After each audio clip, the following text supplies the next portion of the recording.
He's going to start the tape. Starting without everybody? Okay, good evening, everyone. I'd like to call the meeting of the Board of Education to order. Please rise for the pledge.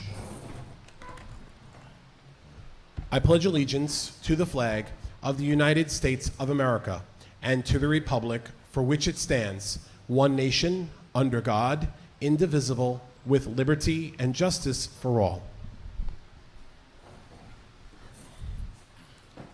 Okay, I'd like to at this time entertain a motion for the Board of Education to go into executive session for the purpose of conducting interviews regarding the appointment of a particular person.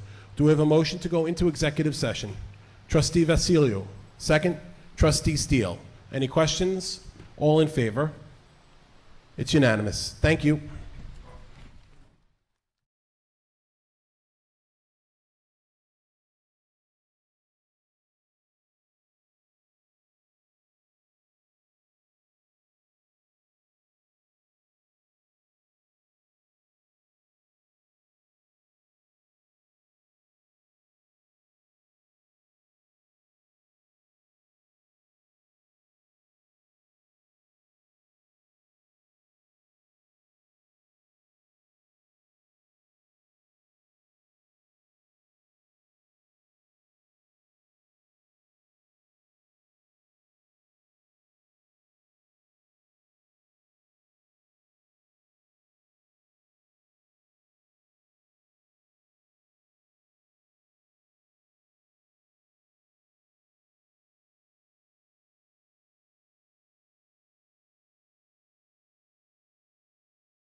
I'd like to ask everyone to please stand. We're going to start again with the Pledge of Allegiance. I just said hello.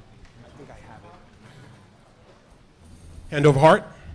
I pledge allegiance to the flag of the United States of America and to the republic for which it stands, one nation, under God, indivisible, with liberty and justice for all.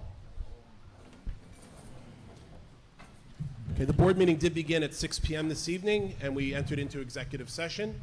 So we're reconvening our public session of tonight's meeting. And we will start with our, we'll go back into public comment. I just want to remind everybody that we will keep to 3 minutes for all comments. At 3 minutes, the district clerk will let the speaker know that they're at their mark, and we'll kindly ask that you wrap up, and then I will end it shortly thereafter. Also, going forward, the Board of Education does entertain the public comment. However, because we are meeting in person, from this point forward, we would expect that all public comment be made in person and no longer emails that are expected to be read aloud at a public board meeting. So we'll begin with Romy Bennett from the LVSEA.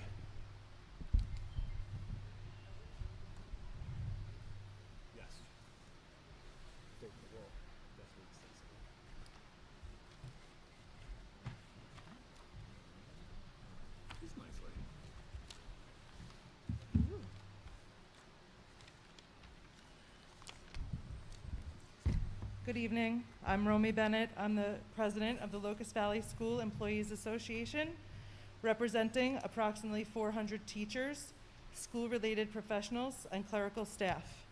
I am strongly urging you to mandate universal masking, kindergarten through 12th grade. The members of the LVSEA are caring and dedicated professionals. Excuse me, I'm so sorry. Susan, if you could just pause the time.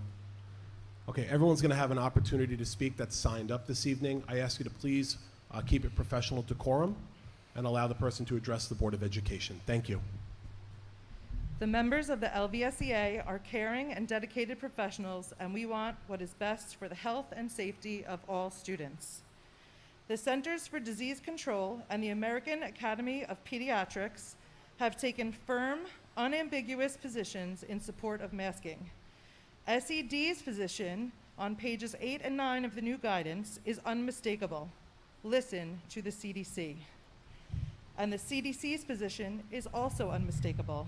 The CDC recommends universal indoor masking for all teachers, staff, students, and visitors to K-12 schools, regardless of vaccination status. We understand that the CDC guidance is not a mandate, but they have a long history of appropriately advocating for the health and safety of all Americans. Similarly, the CDC also makes recommendations for seatbelt use, but does not call for a mandate. I think we can all agree with the wisdom of their stance on this issue. For reference, here's what the CDC says about seatbelts. The CDC recommends effective, well-enforced seatbelt laws to ensure that every person in every seat buckles up on every trip. I know we are in volatile times, and some of us disagree sharply on this issue, but our foremost obligation to our community is to maintain the health and safety of the students entrusted to our care. Surely, a mask mandate is the best way to do that during this ongoing health crisis. We are professional educators and not healthcare professionals, so I believe in the absence of our own expertise in healthcare, we are best served by following the guidance from healthcare entities like the CDC and AAP, two organizations that collectively represent the medical expertise of over 70,000 doctors. I think the best, most sensible action for schools and school boards like ours is to follow the lead of the best minds in public health. At this moment, they are saying that universal indoor masking is essential. Thank you. Thank you, Ms. Bennett. Allison Tiberio from Oak Point Drive West.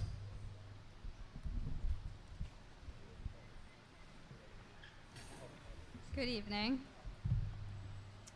My name is Allison Tiberio. I've introduced myself to the board many times, but I will again preface my speech with, along with a mom of 3 children in this district, I'm a physician assistant working in the emergency department for the past 15 years. I've worked through the entire pandemic and continue to treat COVID patients on a daily basis. Furthermore, I am a very rational person. I base my decisions on logic, not emotion, and I am against the kids going back to school in masks.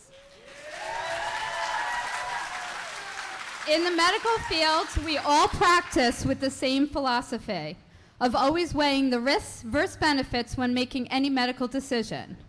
Benefits. Wearing a mask does help decrease the spread of aerosolized germs when a child coughs or sneezes into that mask if that mask is worn correctly. Again, if it is worn correctly. Negatives.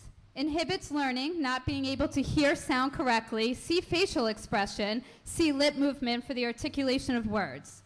Children breathe back in their carbon dioxide, leading to brain fatigue, dizziness, and headaches. Wearing a mask weakens our immune systems because we are not exposing ourselves to the basic common viruses. Every exposure to a virus creates an immune response in which we create antibodies to fight that virus again. With an immune system that lays dormant, that process is inhibited. Children have come into my ER with severe impetigo on their face. Do you know what impetigo is?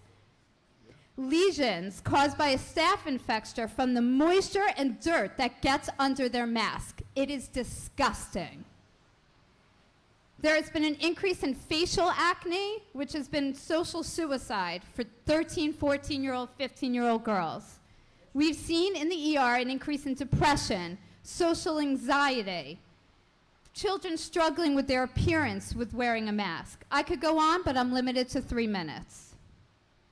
A child gets COVID. They get a runny nose, fever, mild headache, mild cough, 3 to 5 days max. I've treated hundreds of them. Yes, they pass it to an adult. This situation can be different. There is a 2% mortality rate, universally. However, adults who get the vaccine and get COVID have a 95% chance of remaining out of a hospital. The vaccine is now offered at every local pharmacy and hospital. In the end, everyone has a right to choose whether or not they want their kids wearing a mask and whether or not they want to get a vaccine. But it should be their choice. Those who choose not to get the vaccine need to accept the possible risks associated with contracting COVID. It is their risk, their decision, their life. We live in a democracy. Children should not have to pay the price and be suffocated wearing masks. Thank you, Ms. Tiberio. Brianna Coons from Great Meadow Road in Laddingtown.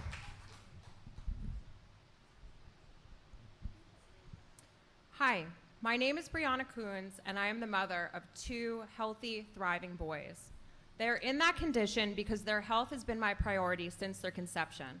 When we made the move back to Locust Valley, a district I myself graduated from, we embraced the $16,000 a year school tax with the assumption that our district would abide by their own mission statement. Quoted at the bottom of the LVCSD website, we as parents expect our district to, quote, provide a safe and nurturing environment dedicated to academic excellence and the development of a student's autonomy, accountability, and commitment to community. As an IB graduate, I was academically groomed by the program. The exact language reads, to quote, develop learners who are inquirers, knowledgeable, thinkers, communicators, principled, open-minded, caring, risk takers, balanced, and lastly, reflective. The inquirer in me wonders how the district can promote autonomy with blanket regulations like mandatory face coverings of our children. As a thinker and communicator, I ask how an environment can seem nurturing when my children can't recognize being greeted by smiling peers and teachers. I am principled, and I will not submit a bogus claim for religious exemption that does not truly align with my ethical and moral standing. The risk taker in me suggests a scientific exemption, citing studies that support the carbon dioxide levels retained by masked children, which are 13 times higher than the amount deemed safe for adults. Without encouraging parental accountability, we cannot foster student accountability. I accept all accountability for my child's health and well-being and attribute their current state of wellness to things like playing outside, going to school, hugging their grandparents, having birthday parties, eating and sleeping well, and being raised in an environment that is balanced, and weighs the risks versus the reward. Reflectively, I can understand that not everyone shares my opinion. At the center of autonomy, a trait directly named by LVCSD as an achievable goal for our students is choice. To be autonomous is to act in accordance with our own value system, to be self-governing, simply to exercise choice. We are at a point where we as adults have access to a safe and plentiful vaccine. I do not give my child Tylenol every day hoping they don't develop a fever. For the same reason, I do not mask my children to protect them from a virus that does not pose a significant risk to their health. I do not mask them to protect them from others. After reading the study published by Columbia University College of Physicians and Surgeons, which confirmed data consistent with other countries supporting school-age children are not vectors for the new coronavirus, and that the reduced course of infection in children may signify that they are infectious for a shorter period of time than adults, and therefore less likely to spread the virus. To refuse a parent's right to choice is an incentive to reallocate my tax dollars to a lesser district. It is an incentive that encourages fear in our children and divide in our communities. I ask you to demonstrate your proclaimed commitment to community by allowing families to exercise choice when masking and unmasking their children. Thank you. Loretta Schuline McGovern, 20 High Street, Locust Valley.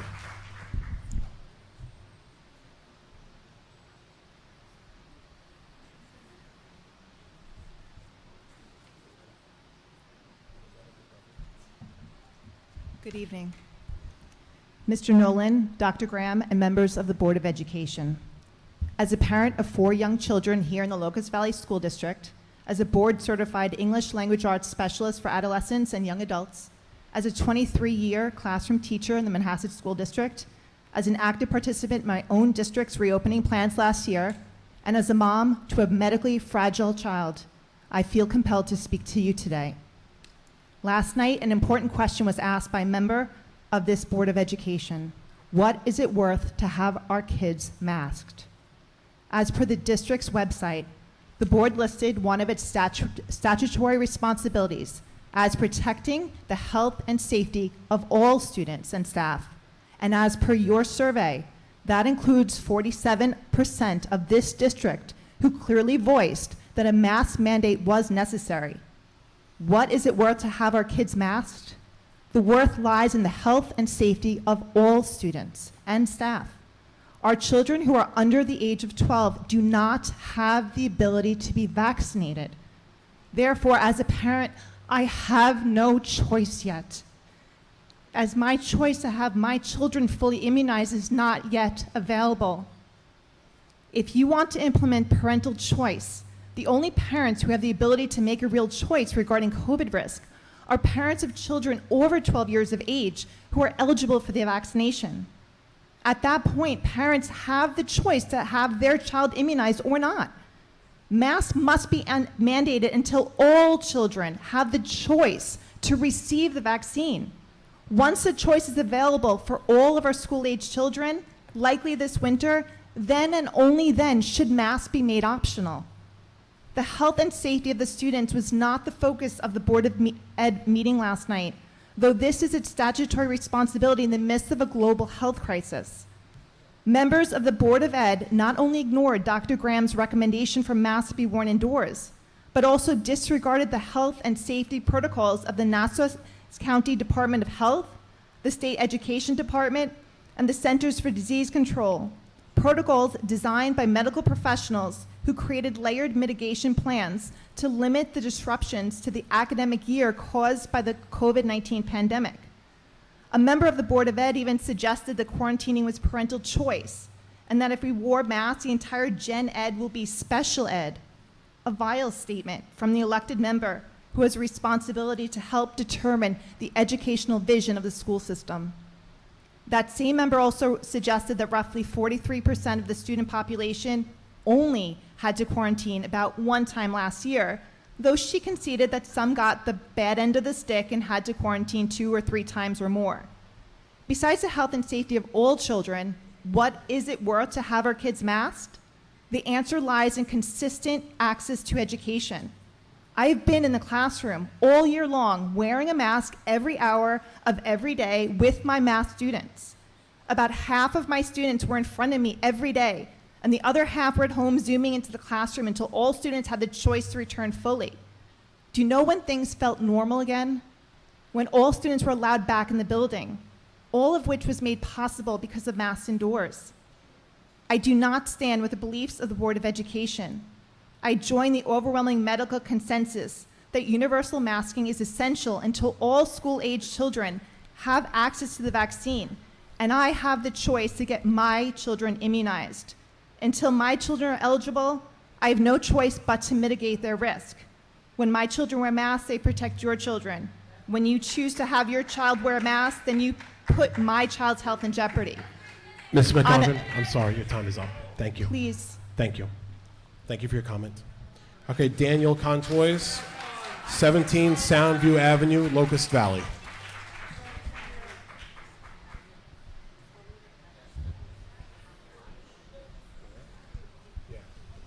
Just again, a reminder, please, to keep to the 3 minutes.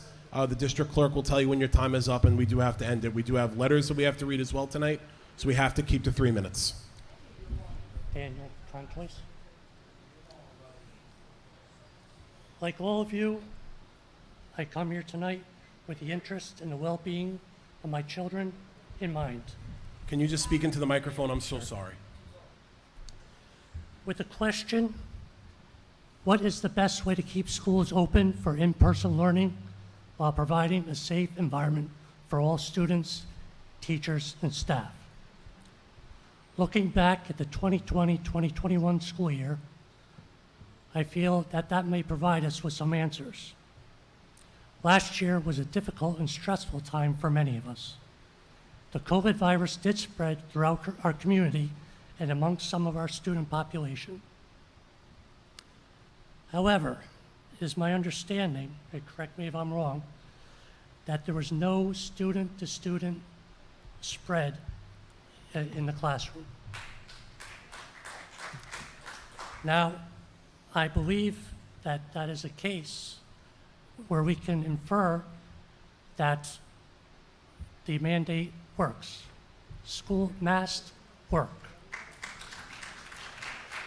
The social distancing and the testing and contact tracing as part of a 3-part strategy all worked to keep our kids safe and in the classroom throughout the year. We're about to start a new school year, one in which I was hoping that the pandemic would be behind us. Unfortunately, that is not the case. We are facing a COVID variant that is more infectious and, more alarmingly, sending some children and young adults to the hospital with severe illness. As a community, the majority of us have decided to get vaccinated. But for those of us under the age of 12, that is not an option. The only tools we have for protecting our kids right now is the wearing a mask, social distancing, and testing, contact tracing. While the masks do not offer 100% protection, they are effective in mitigating the risk of infection when they are used as part of this 3-layer strategy. We have not crossed the finish line. We are still living with COVID. Now is not the time to take a step back. Let's remember those in our community that are immunocompromised and at a higher risk. Let's all do all that we can to give them and all our kids, teachers, and staff a safe learning environment. Let's keep them in class, in-person learning. Keep the mask on until we get our children vaccinated. Thank you. Thank you. Okay, Sarah Maragos, Remsen's Lane in Muttontown.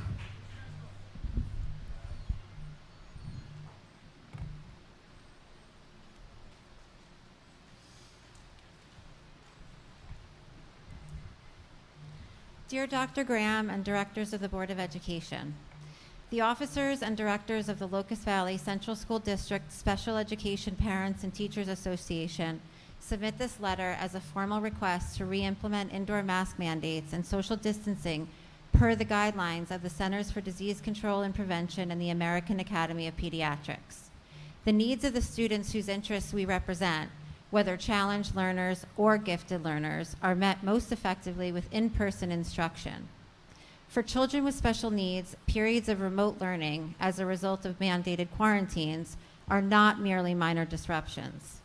These result in regressions in academic learning and social development for a population that already struggles in these areas. Furthermore, a number of our families have children who receive special education accommodations as a result of their immune-compromised health status. These students must already persevere through periods of disrupted learning due to their chronic illnesses and other health impairments. Mandated quarantines would further exacerbate the challenges faced by these students in maintaining a continuity in their education. And failing to mandate protections that would impede the spread of COVID infections in the schools would inexcusably render these students even more vulnerable to severe physical harm.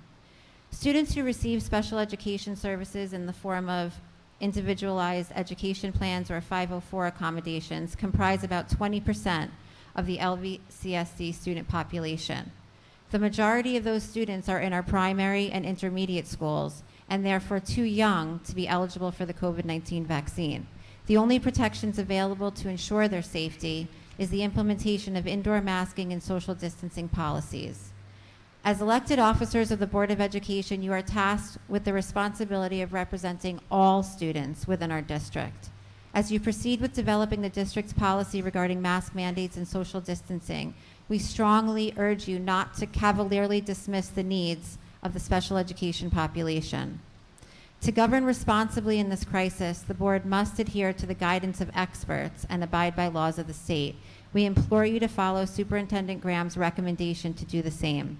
Respectfully yours, Mary Pastor, Sarah Maragos, Karina Creedon, Laura Dessner, Elizabeth Bressel, Jennifer Maselli, Alyssa Barrison, Kathy Craig, Janine Chaliff, Scott Sokolow, and Mark Eisenberg. Thank you. Thank you, Ms. Maragos. Carla Artie for Calendar View Drive in Bayville.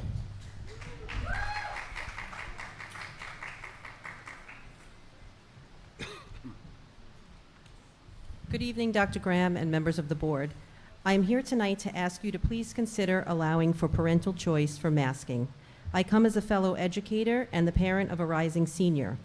My question is, if we go with a mask mandate, what happens when students refuse to comply? A mask mandate leaves the teacher as the first line of defense to enforce mask wearing. I feel that it's an unfair burden to place on a teacher who has many classroom management responsibilities and does not need to add being the mask police to their list of duties. As we know, students, especially our adolescents, sometimes have difficulty following school rules and will most likely be breaking the mask rule. What will happen to these students when they refuse to put their mask on? What discipline issues will arise?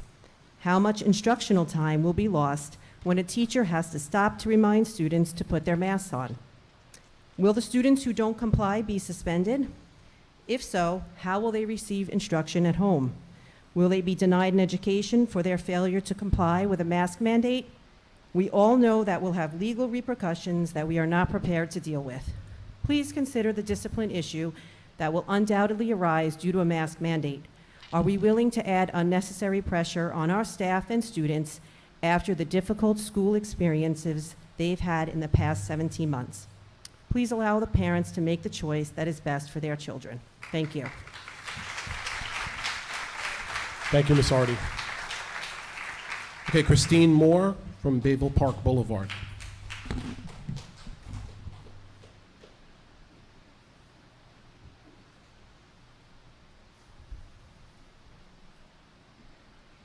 Good evening. My name is Christina Moore. I have two children at the Bayville Primary School. My son is going into second grade and my daughter is going into kindergarten. I'm also a high school guidance counselor in the Island Tree School District, and I'm about to begin my 20th year. We must stop saying that kids are resilient. They're not. This is a lie adults tell ourselves to make ourselves feel better. Kids just have no choice. We have no idea how this will all affect them long term. What we do know is that in the past 18 months, mental health issues, substance abuse, suicide, and self-harm rates amongst minors have risen tremendously, even in children as young as 5. In recent years, there's been a big push for social emotional learning, and as a guidance counselor, I know how important this is. There is no way a child can learn socially or emotionally if most of their faces are covered all day. There's no way they can read others' expressions or read social cues. Young children especially rely on facial expressions to understand situations. With face coverings, this has become increasingly difficult for them to learn social attachment, making them more vulnerable for feelings of mistrust and fear. By forcing masks on them all day, we are teaching them that the air is toxic, that they're sick, and just by simply breathing, they're putting themselves and others in jeopardy. At this point in time, educators have had eight months to get vaccinated if they chose to. It is not my child's job to keep adults safe. It is not their job to keep teachers from getting sick. That is not their responsibility to bear. We all know that the chances of children dying from COVID is so slim. We know that. And what are we doing with this knowledge? We're ignoring it and punishing our children for it. To end, this past year, my son Joseph had the wonderful Miss Schatz as his first grade teacher. He would often come home with silly first grade stories of his friends and his teacher. At one point in the middle of the school year, my husband turned to me and said, "Joey's teacher has never seen his smile, and he's never seen hers." If we think that masks are doing no harm, we are kidding ourselves. Please make masks optional. Please give our children back the educational experience they so richly deserve and that this district prides itself on. Thank you. Thank you, Ms. Moore. Now hear from Mike Hogan, 18 Hillary Drive in Bayville.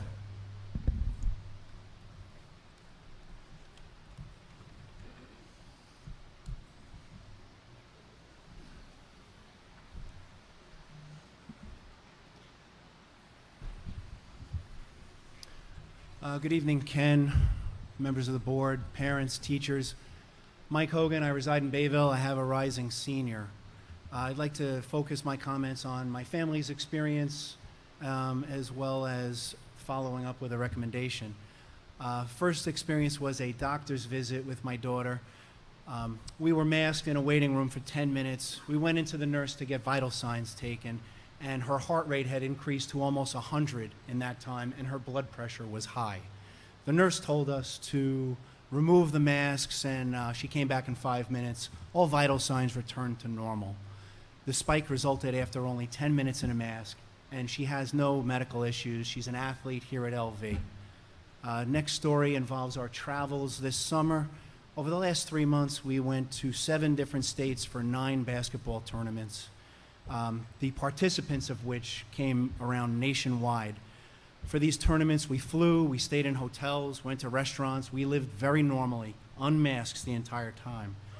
One of these tournaments was in Kentucky with over 85 basketball courts in the same room, and over 1,000 teams participated in that event.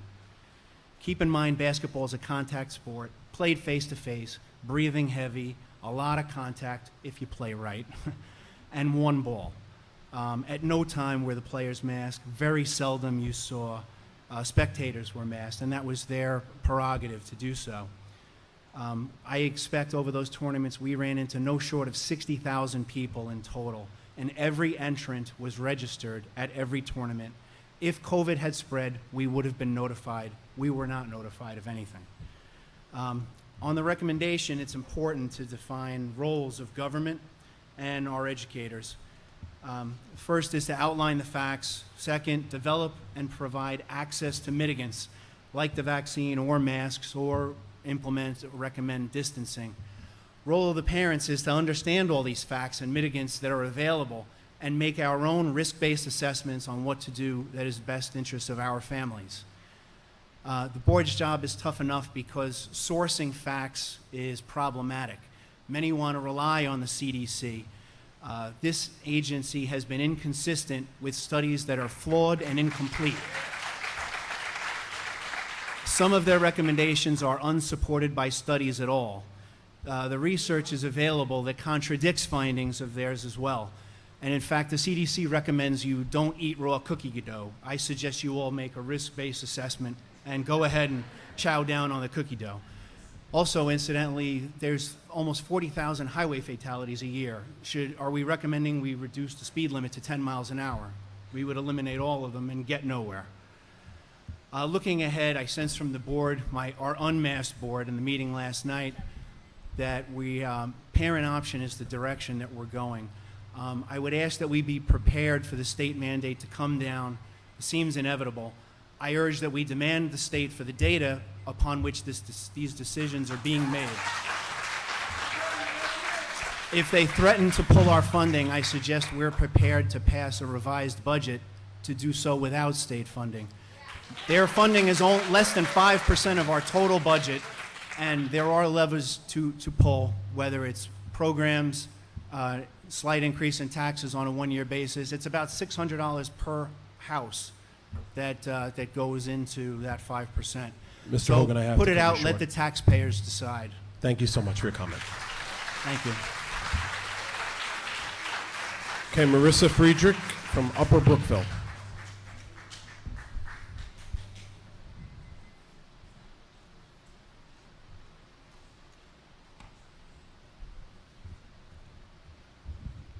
Good evening. I have 5 children. 3 are in the district. My youngest is a special ed student, which I had to remove from the school and homeschool because of mask mandates. So just wanted to start off with that. I have come to speak at these meetings for almost 1 year now, speaking of the inhumane restrictions imposed on our most precious. How our once centers of learning and safe places for children are anything but that. For a whole year, nothing has changed, and the schools are still not standing up for what is best interest of our children. In fact, it is unbelievable to me that common sense and logic have not returned in this time, and parents are still not being heard, 1 whole year later. So this evening, I turn my attention and voice to those who have the power to do something, those who have always had the power, the parents. Parents, the current system is set up to make mindless servants of our children with no critical thinking skills, no understanding of economics or civics, and no knowledge of our basic human rights, which are protected by the Constitution. We have yielded our rights and powers to people who work for us. I have said this before, but it is relevant now more than ever. No emergency orders, guidelines, guidance, ordinance, mandates, measures, rules, regulations, declarations, resolutions, edicts, or policies of any governor, any mayor, or department thereof are legitimate or valid when they're in conflict with existing law, period. We have basic human rights, which include medical freedom and bodily autonomy, the inalienable right for each and every human being to choose what is best for their own health and that of their children is being attacked and challenged. We are witnessing the greatest takeover of our basic human rights and medical freedoms. The masks are only the beginning, a mere test of our servitude and compliance, and we all know what is coming soon. And what is coming will be the biggest life-altering impact on your child's health and future. Parents, do not feel like you do not have a choice, or that by complying this all goes away. That is the biggest lie. Complying will never make this end, and you do have a choice. Complying only fuels the fire and ushers in the next stage of attack on medical freedom and our rights as parents. You have the power, parents. You have the power to decide what is taught to your children, by whom they are taught, and where they are taught, and the choice to make informed medical decisions for your children. Pull your children out of school. Find like-minded individuals. Band together and unite. We will do this as a community. Reach out to me if you need guidance, and I will help. I did it, and it can be done. Stand up and fight for your children. You are all that they have. Thank you.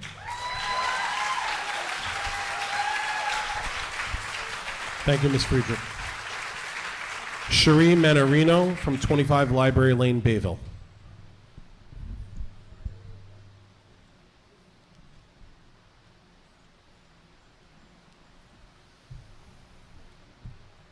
Sherry Manarino. Hi, I'm Sherry Manarino. I'm a mom of 10-year-old twins, Sienna and Luca. Okay, so I'm still not clear on why we're wearing masks. First, it was to protect others. Then it was to protect ourselves. Then it was to protect the unvaccinated, and now it's to protect the vaccinated. So I'm confused. What is it? I'm tired of hearing to follow the science. I'm a science teacher, 15 years. Where is the science that shows masks protect children from getting sick? I've written and called the governor and the Department of Health. I've asked to see the science that supports children wearing a mask for 7 hours a day. They have not responded to me. Nothing, no response. They have not provided the studies or the data. So, does a child need to wear a mask to protect his vaccinated teacher, or does a child need to wear a mask to protect himself? I demand to see that data that masks work.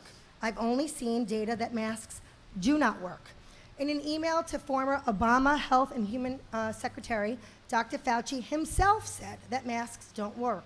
I quote, "They are not effective in keeping out virus, which is small enough, to pass through the material." In March 2020, Dr. Fauci on 60 Minutes said, quote, "When you're in the middle of an outbreak, wearing a mask might make people feel a little bit better. It might even block a droplet, but it's not providing the perfect protection that people think it is, and often with unintended consequences. People keep fiddling with masks and touching their faces." Clearly, replacing individual choice with collective mandates has politicized this issue and polluted the science. This is not science, it's politics. Forcing healthy children into mask wearing is an affront to the rights we hold over our bodies and our basic human dignity.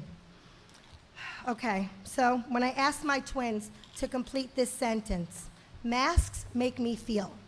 This is what they said.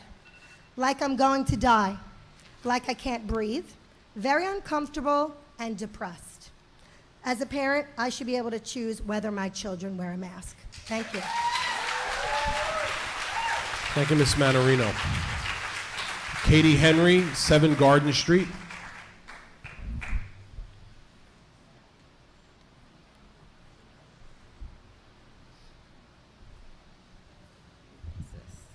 Good evening. Thank you to the board for fighting to get to have this choice for our district. I really appreciate that you made that effort, that you can make this choice for us. I believe that as parents, we should have the choice over the mask mandate. That's where I'm standing. And there's so many levels to this, right? And like your mission statement, we talk about the whole child. So there's so many aspects of this that we can talk about and decipher. But when I sit and when I go inside and I block all the different information, this information war that we're having right now, when I listen to my heart and my soul, what I'm feeling right now, I'm past the insanity. It's the insanity's last year. I'm feeling terrified. And what keeps coming up for me is we're telling children that they are safe. We're having the talks at school and at home about stranger danger or whatever messages we're sending. But we know it's not what we say to children, it's how we model behavior. So what are we saying to our children? What are we showing to them about who is safe and who is not safe? Who is a stranger? How do you know it's a stranger? We're teaching our children to trust people they cannot see, they cannot identify. What if people who want to hurt children, because they're out there and they try, what if we're making our children more vulnerable to them, to make our children even easier to access? What if our children trusting someone that they cannot see, what is that going to do long term? Please let us choose as parents what should go over our children's face. Thank you, Ms. Henry. Renata Solomon, 142 Skunks, Missouri Road.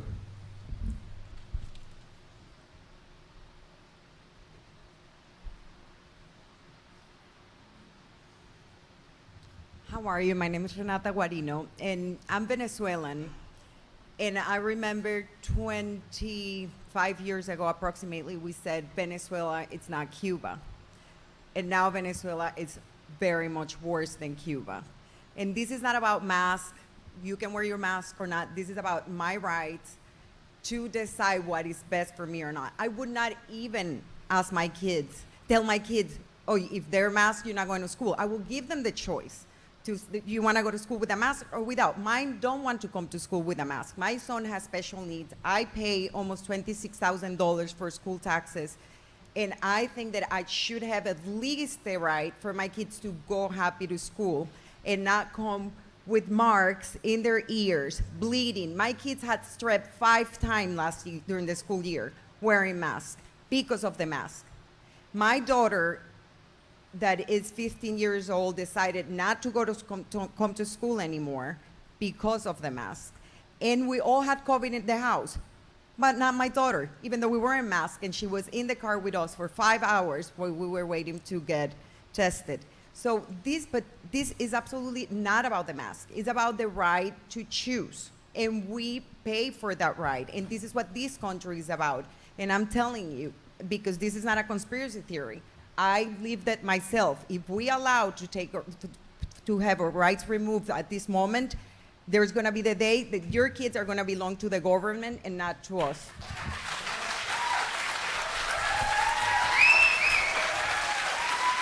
Thank you, Ms. Solomon. Cynthia Verga, 7 Tappantown Lane.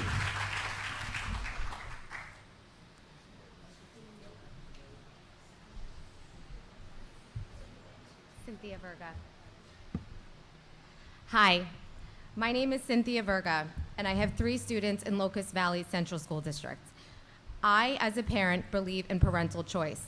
I do not condone my children to wear a mask, and I will not comply to giving up their human rights. Not only is it unhealthy, but it is affecting the children's learning ability and also tremendously affecting them mentally and psychologically. The children are least affected by this virus, but are now responsible for paying the piper and be treated like lab rats. In my opinion, this is a form of child abuse, and if I do not give my child a choice, and I will not let anyone abuse my child. My child's mental health is more important to me than their grades. If you would like your child to wear a mask, that is your choice. Please make masks optional. Please allow me to have the choice for my child. Thank you, Ms. Verga. Christine Grella, 34 Wayowie Avenue, Bayville.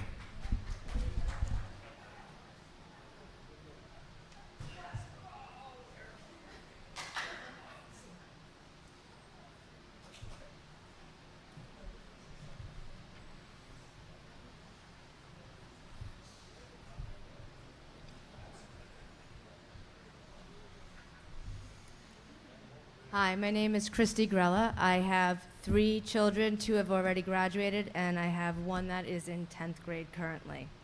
I just want to talk about this summer. I've attended many social gatherings and public events. This includes parties, weddings, going to restaurants, sporting events, and concerts.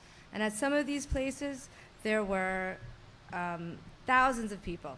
And there was no guidance in regards to COVID or mask wearing. I didn't wear a mask, nor did anybody I was around wear a mask. We were all perfectly fine. I do believe we need to have a choice as parents to not mask our children. This is enough. We've had enough, and it needs to end. It's a parent's choice. It's our children. We do what's right for our families, for our kids. And I just beg of you to let us have the choice. You want to send your kid to school in a mask? That's fine. If I don't want to, then that should be fine as well. Thank you. Thank you, Ms. Grella. Michael Hartnett, 20 Cat Hollow Road in Bayville.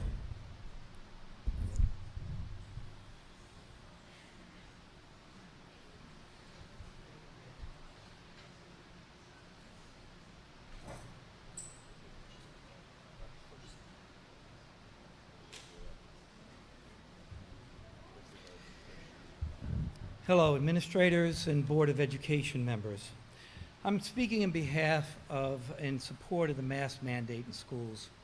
The surge of the Delta variant, the absence of vaccinations for children under 12. Sir, please direct your comments to the Board of Education. Sure. Thank you. What? Okay. I'm speaking in support of a mask mandate in the schools. The surge of the Delta variant, the absence of vaccinations for children under 12, and the nature of schools, which often compel many people to be in close proximity to each other, make the mask mandate necessary. Simply put, the health officials on a federal, state, and county level call for it. Look, I've been teaching high school and middle school for more than 30 years. I've been in school all year last year with a mask on. My students wore those masks too. None of it's ideal, but it's the type of situation where once students have the choice not to wear it, what they're doing is endangering other students.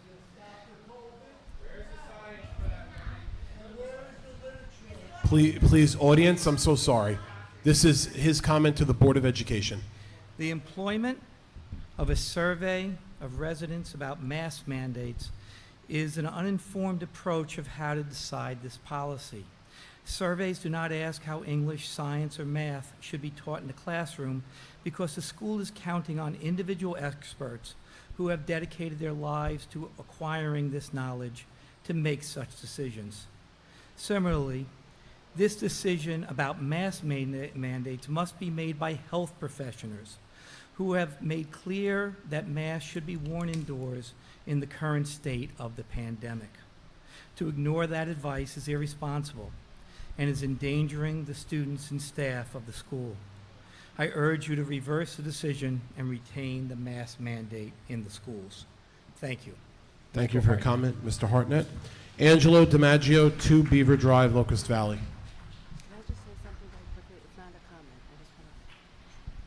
It's very difficult to come up and speak, no matter what side you're on, so please just let everybody speak and refrain from commenting, please. Angelo DiMaggio. Good evening, members of the board, superintendent, and teachers. It is with great regret and dismay that I stand before you tonight with such frustration as we've been patient with you for over a year. The benefit of school districts on the island instead of a county-wide or island-wide governance like New York City is the flexibility afforded to each community based on its views and values.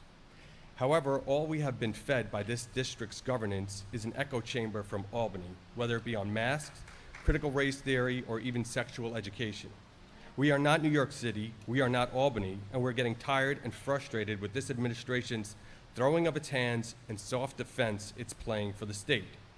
The opinions and views of the parents of this district should not be dismissed. Our patience and trust in our school administrators is growing thin. In short, the masks simply do not work. This has been shown in numerous reports and testimonials from different doctors and has been thoroughly described by the speakers before me tonight.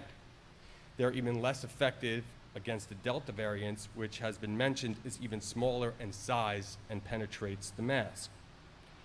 There have been no mask mandates for camps and sports around the county and district this summer, yet there has been no spike amongst children. Furthermore, there is a significant negative psychological impact and educational development impact, as has also been mentioned and described a lot more thoroughly than I can describe by previous speakers tonight. And so we're asking for a mask for what? For a virus that has over a 99.5 survival rate and statistically even higher amongst children? So where's the justification for the mask? They do not work, they're not needed, and cause more harm to the children than they do good.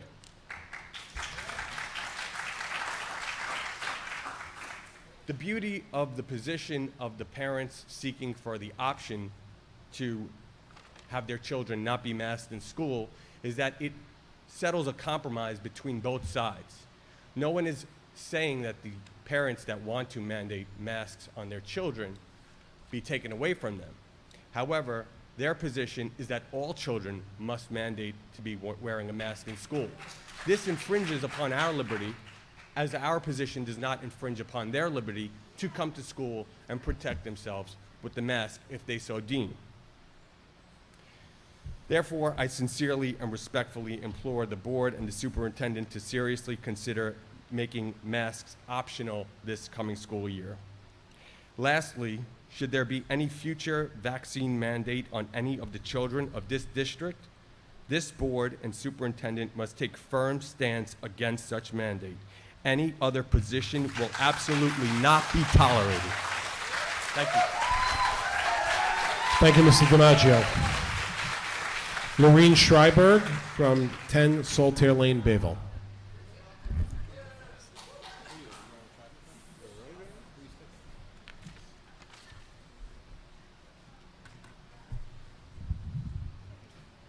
Lorene Schreiberg, 10 Saltaire Lane, Bayville. Good evening. I am not here tonight to argue about masks. While I don't understand, I can respect any individual who chooses to wear a mask. I am just asking for that same courtesy. It should be mine and my husband's choice and my son's choice whether we wear masks or not. My son was quarantined 3 times last year, which translates into over 25 days lost. We all know there were 0 cases reported from school exposures and quarantines. In fact, my son made his own choice last year to wrestle, a choice that certainly came with some risks he and my husband accepted. In fact, he was exposed during a wrestling match and still never got sick. We cannot keep these healthy children in a bubble. It started with a 2-week quarantine to flatten the curve, then masks, and now a vaccine. Despite people who have received the vaccine, they are now saying we should go back to masks. The goalposts are constantly being moved. It is unfair and unacceptable. Please reinstate common sense in our district. Be the leaders we pride ourselves on. Thank you. Thank you, Ms. Schreiber.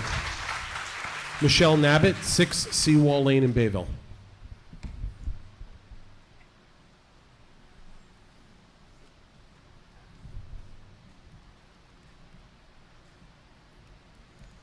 Good evening. I would like to quickly express my hope that the district respects my rights and those of my 3 children who attend the middle and high school to come to school without masks. My son attended the Locust Valley Summer Support Program all summer, Monday through Thursday, for 2 hours a day. He and his classmates were not required to wear masks in the classroom.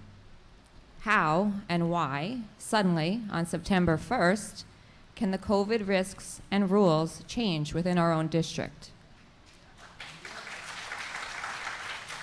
And why was the CDC guidance that Ms. Bennett, representing the teachers union, referencing tonight, was not important to protect the health and safety of the students and teachers in summer school?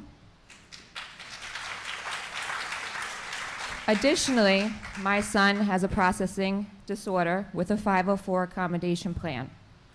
His special needs require him to read visual cues and expressions and clearly hear articulation to read fluently. Wearing a mask prevents him from reaching his academic potential. As a teacher for 24 years in the Syosset School District, I am sure that this concern is one of many parents with children of special needs for whom masks can impede learning, create social anxiety, and unnecessary stress, especially if they have sensory issues. I am disappointed that SEPTA would speak in support of universal masking and not acknowledge the educational and social implications that masking creates for the special education population. I respect the right of all adults and children to wear a mask if they so choose, but I implore the district to afford us all the right to choose. Thank you, Ms. Nabbitt. Kim Rizzo, 17 2nd Avenue, Bayville.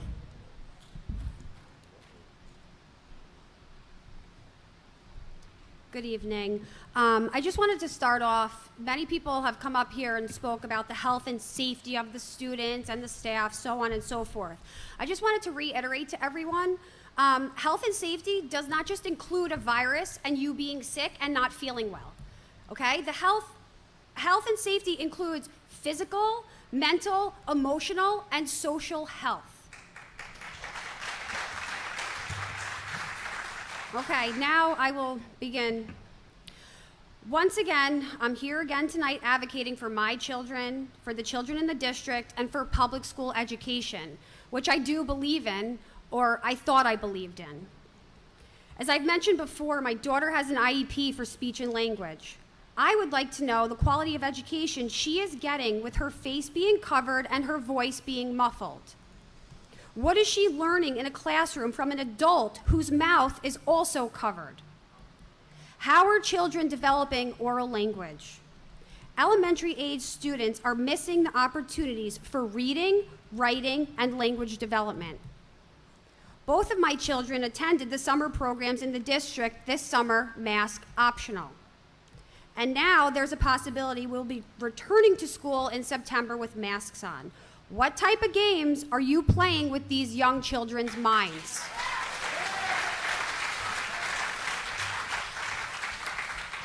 Dr. Graham stated last night at the meeting about COVID cases district-wide and quarantining. He also had said that having masks would result in less contact tracing, or there would be a possibility of no contact tracing or no need for it. And that would be an incredible appealing, aspect to the district. So I ask, why? Is it too much work for the district? Is your recommendation for masks for students' well-being, even though they don't work? Or is it because it's less work for you?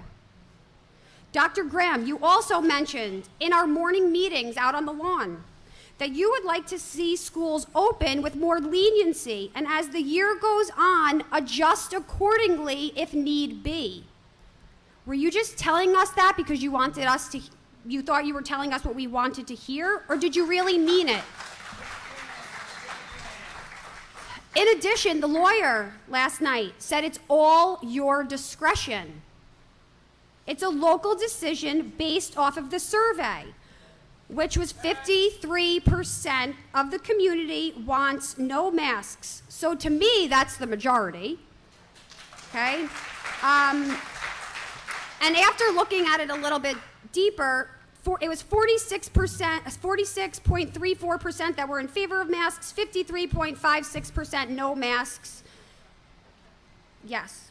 Okay, anyway, New York State is not under a state of emergency, so the layout for this school year should look much different than last. I hope the board will rely on its intelligence and be practical in allowing students and families to decide whether or not to wear a mask in school, instead of mandating it due to inconsistent and flimsy guidance.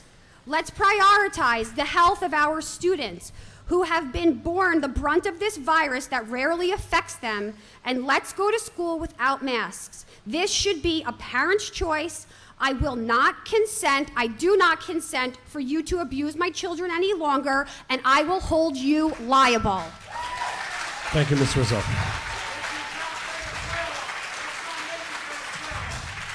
And now we have Colette Foley for Kathleen Messamino, 142 Bayville Avenue.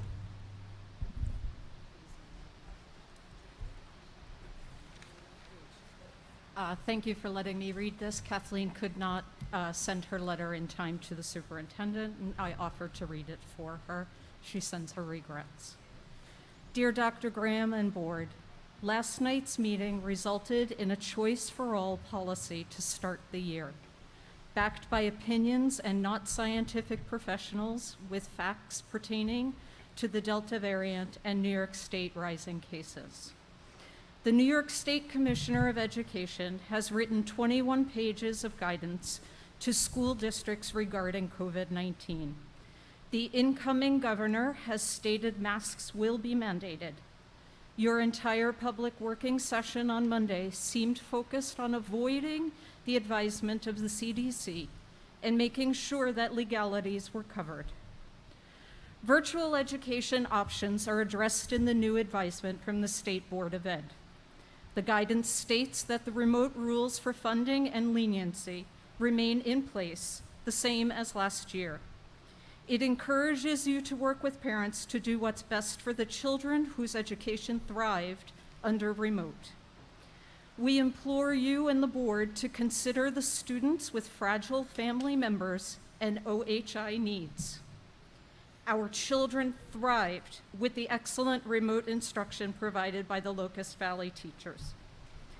Their teachers can attest to the ways remote benefited them during this terrible pandemic.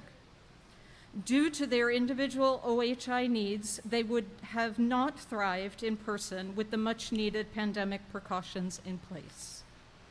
They have a right to equal access to their district teachers and to continue learning within a routine that works in alignment with their IEPs.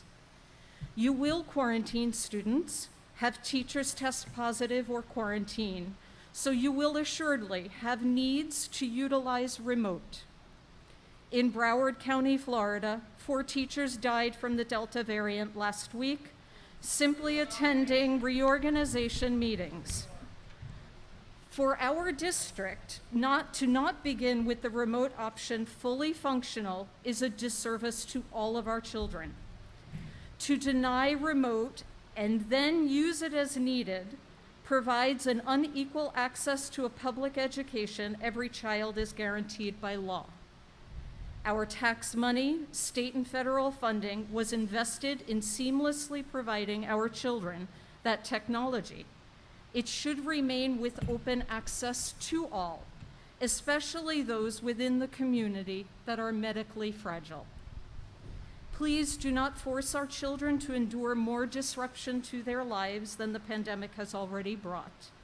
Having a medically fragile mother means that without remote, we would be forced to homeschool. Sincerely, Kathleen and Paul Messamino. Thank you very much for your comment. Did you need this? Okay, we do have 17 comments which were submitted to the Board of Education. We will save them for the second part of public comment, which will be at the end of the meeting. So with that, we'll move forward now to the Superintendent of Schools report, Dr. Graham. Thank you, Mr. Nolan. I'd like to just clarify something. Yesterday when I was talking about the difficulties associated with close contacts identified and then the need to quarantine, it was never in any way meant for ease of the work on the administrators. Last year we had a number that was 183 positive cases, 850 close contacts identified. Each one of those close contacts who were identified had to quarantine up to 10 days. So when I made that recommendation for the mask yesterday, that, in my opinion, would eliminate the need for us to conduct the contact tracing, quarantining of students, and therefore an interruption to in-person instruction. That is on the video, so if you wanted to just check that out and refer back to that, you'll see that there. One of the reasons I think that the state of play has changed is because the state of play has changed. When you look at the positivity rate, last year at this time it was 0.75%, and today it's 3.7%. So when we're looking at positivity rates, when we're looking at the data and using that data to attempt to make informed decisions that will be to the benefit and the safety of all of our students and staff, I hope that you understand that from the district standpoint, and certainly in my consultation with the board, it's never done in a willy-nilly fashion. It's never done with the intent to hurt someone. It's done with the intent to keep our students safe. And I think I said this last night as well, but I'll say it again. Our purpose has always been to maintain in-person instruction. And I think we did a tremendous job of doing that last year. Our students, if you work in other schools, which many of you do, or you talk to your friends and colleagues around the county, you know that our students were in school more than many others throughout the county last year and the island. So with all of that being said, last night we did have a work session, and at that work session... I'm so sorry. I'm sorry. Ma'am? Ma'am? Ma'am? Thank you. Within that work session, I presented information to the board, and at that time I made a recommendation that all of our students and staff would be masked, and again, that's the reason for that recommendation. With that being said, last night I got some clear directives from the board, as you may have seen if you watched, and so I'm going to go through some of the bullet points of the plan as proposed at this time. Our instructional plan does prioritize instruction, in-person instruction, and as such, our model for the delivery of instruction will be fully in person. Homeschooling, of course, will be permitted when all of the New York State guidelines for homeschooling are adhered to. And should the need for a closure of a classroom, a school, or a district, live streaming can occur. Students who are absent as a result of documented quarantine will be eligible for homebound instruction. And then we'll also consider field trips on a limited basis. Similarly, visitors, which we did not allow into our buildings this year, will be allowed on a limited basis for programs and activities that we deem to be a benefit for our students. And similar to last year, when we look at large gatherings, ideally we moved a lot of our large gatherings for celebration events at the end of the year to outdoor venues. And I think if you were in attendance at any of them, you'll agree that the settings were much nicer, and we'll continue to utilize our beautiful facilities here. Of course, we understand that there'll be requests for accommodations related to the instructional program, and those will all have to go through the 504 process. When it comes to masks, mask wearing will be permitted but not required.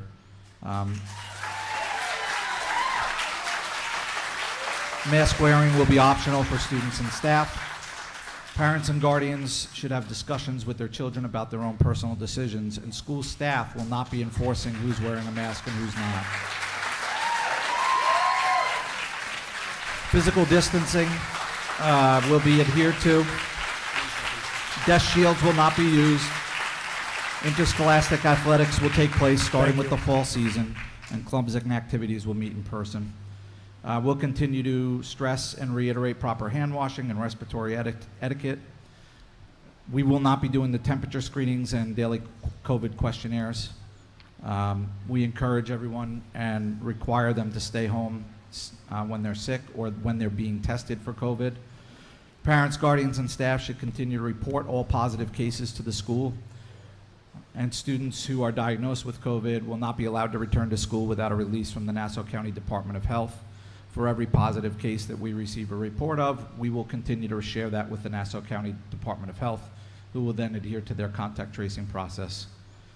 With regard to ventilation, all classrooms have HEPA filters in them as we installed them last year.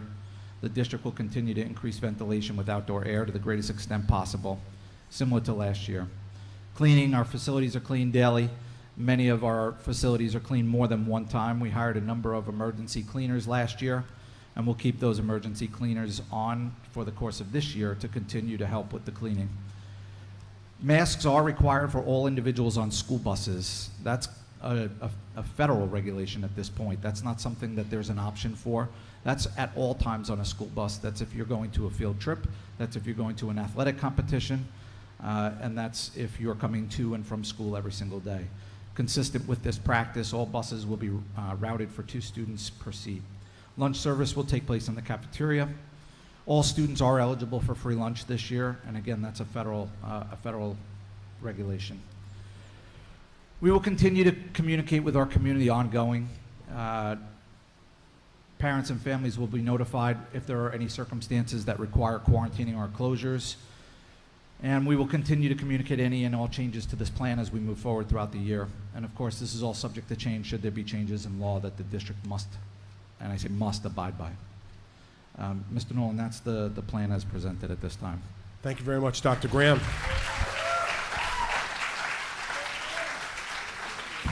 Okay, I'll now ask the board will call for action on the plan. I'd like to entertain a motion to accept the fall 2021 reopening plan as presented this evening. A motion to accept by Vice President Marchand. On a second. Trustee Deltato. Any discussion? I would like to say a few words, Okay. if possible. Trustee Zito. Guys, just bear with me for 1 minute. I wrote down a few options, a few of my thoughts. First of all and foremost, I'd like to thank everybody that spoke here this evening. This is a very, very difficult topic, and I completely understand what the fears are and what the concerns are. Just like Mrs. Tiberio, I work in an emergency department and in an ICU. I'm a physician. I've been working with COVID patients, with COVID pediatric patients, pretty much since the beginning of the pandemic. When it comes to mask mandates in our community, we're pretty much split down the middle, okay? Same thing politically, and same thing nationally. We're pretty much split down the middle, okay? I understand the severity of this. I deal with it on a daily basis.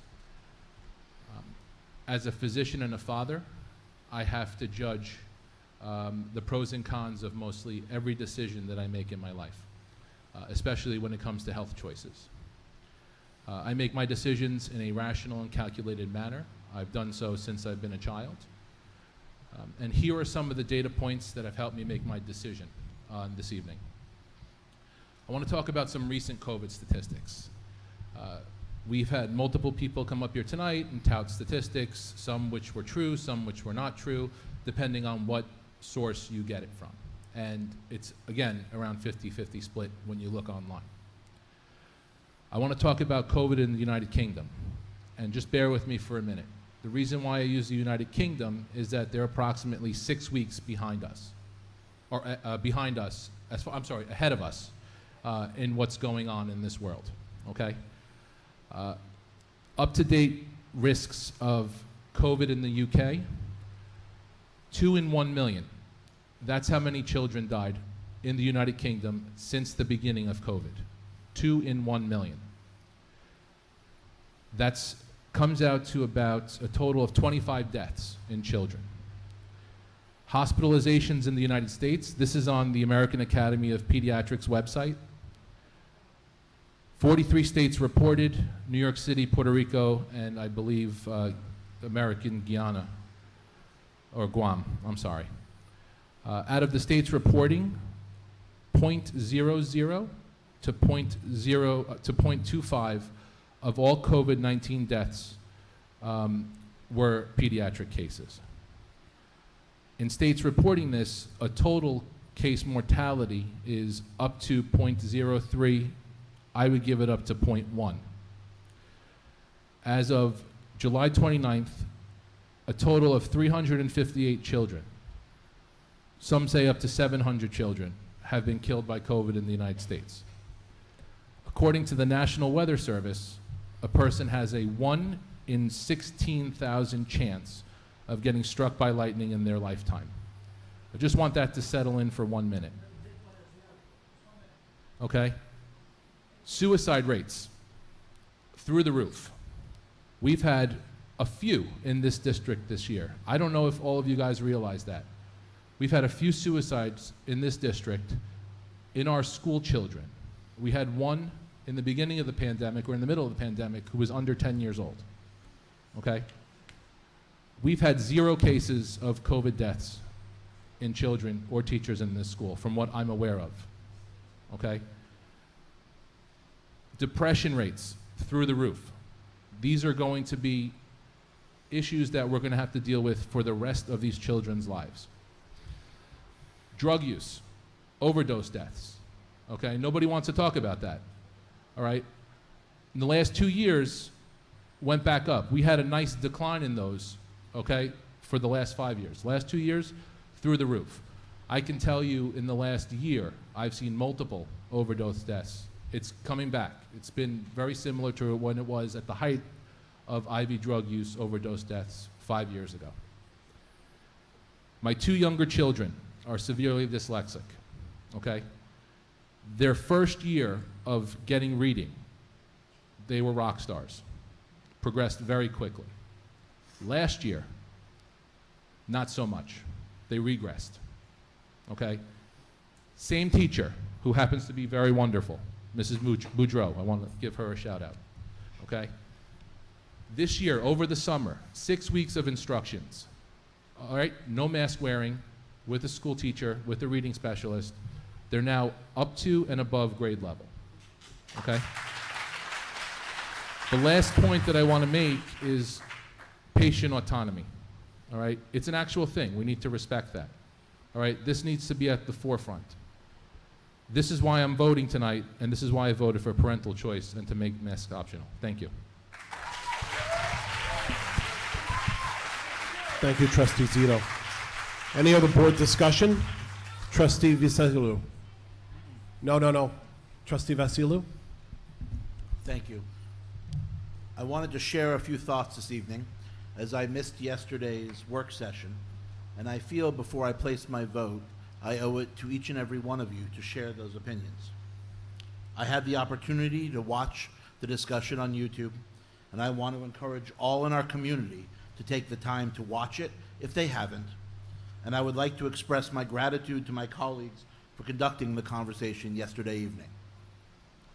I personally am terribly conflicted, and I have struggled deeply on all of these issues, both as a parent to a 7 and a 3-year-old, as well as a board member. It seems like the questions and principles that we are grappling with should be so basic to who we are as a country, as a state, a county, and yes, as a district. And yet they have become so anger-inducing, frustrating, aggressive, polarizing, hurtful, and frankly, at times, I feel like we are simply talking past each other or into a wall. Furthermore, and this comment is truly for everybody who is here tonight and who is not, who have come to previous meetings and shared their thoughts, and those who have not, those who've written and those who've not. Likewise, those who completed the survey and those who did not. All of your opinions and your voices matter. You must share them. I was no more saddened over the last 6 months when I've heard repeatedly from parents and family and friends alike throughout the district share that they are somehow worried, embarrassed, afraid, and frankly, even sincerely worried about repercussions for sharing their opinions publicly. If we, as a democratic society, have developed such a blatant intolerance of opinion and discourse that a parent's opinion on how to care for the welfare of their child is somehow so contentious to the point where they feel unsafe articulating that opinion, then we are at a sad point in our district. And frankly, we are serving a terrible lesson to our children on what it means to forge a democracy.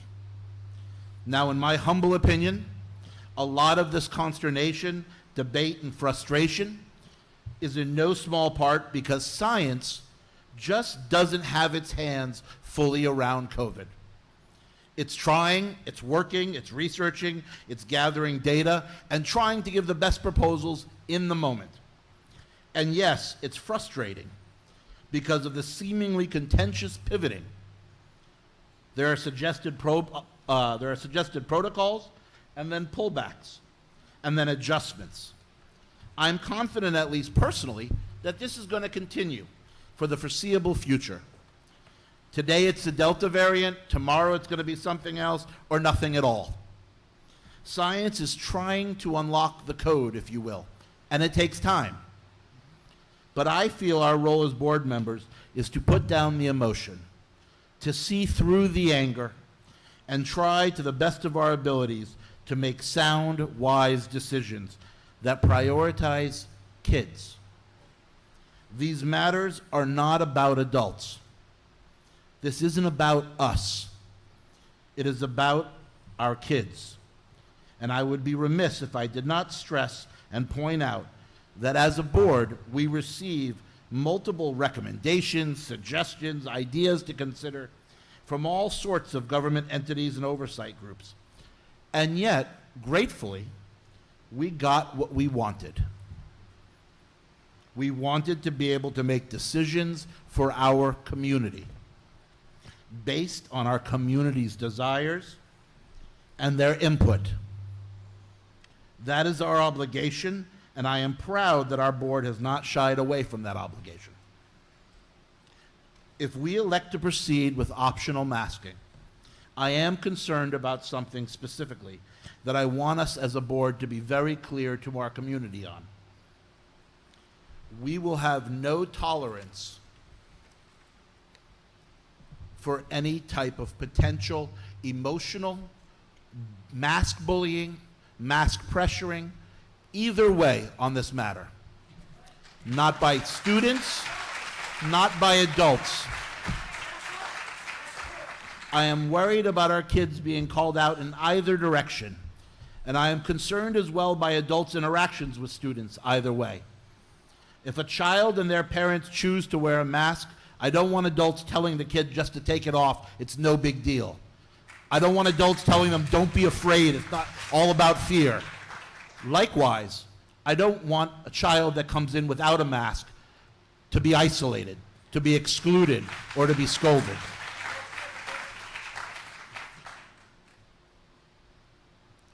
If we have masks mandated in certain parameters, indoors, outdoors.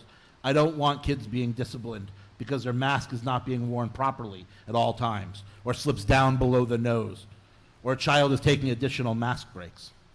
I'm not intentionally being dramatic here, but as I discussed at the beginning, this issue is one that should be based on community and care and love, and yet it has been completely twisted by anger, emotion, and frustration. I hope that by writing out the statement, I would have selfishly helped myself come to a resounding opinion one way or another on where I stand. Alas, I have not. I am conflicted, and given the fact that I am conflicted, and that I have reviewed the data comments from the survey, and reading the numerous comments we received, and the calls that I have answered from friends and families throughout the district, and after listening to tonight's conversations and yesterday's conversations, I am willing to start the school year, and I stress start the school year, because keeping in mind as the science changes and when and if how suggested protocols become mandates, I will continue to push the board as I have done previously to work within those confines. And if we have to pivot again during this unprecedented pandemic, we will do that, and we will do that successfully, and we will do that as a community. I've said this before, it wasn't just luck that got us through this last year. Ken and his team worked tirelessly to keep our district safe and healthy. And yes, precautions we took were drivers in that health. But all of that said, as I am still conflicted, I am in agreement that we allow parents to make the decision on whether or not their child is masked. Thank you, Trustee Vasiliou. Is there any other discussion by the Board of Education? Okay, we have a motion on the floor by Vice President Marchand to accept the plan as presented this evening, seconded by Trustee Deltato. I'll now call for a vote. All in favor, raise your hand.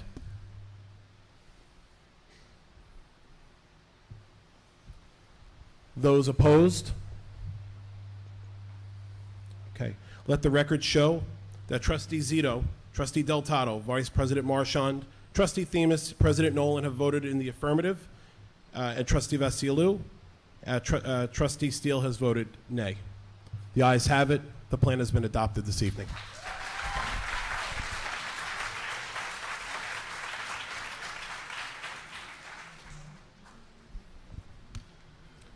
Anything else from the superintendent? Okay, that concludes the superintendent's report. We'll now move into board reports. I will start with the first order, which is the establishment of our board committees and appointment of those committee members.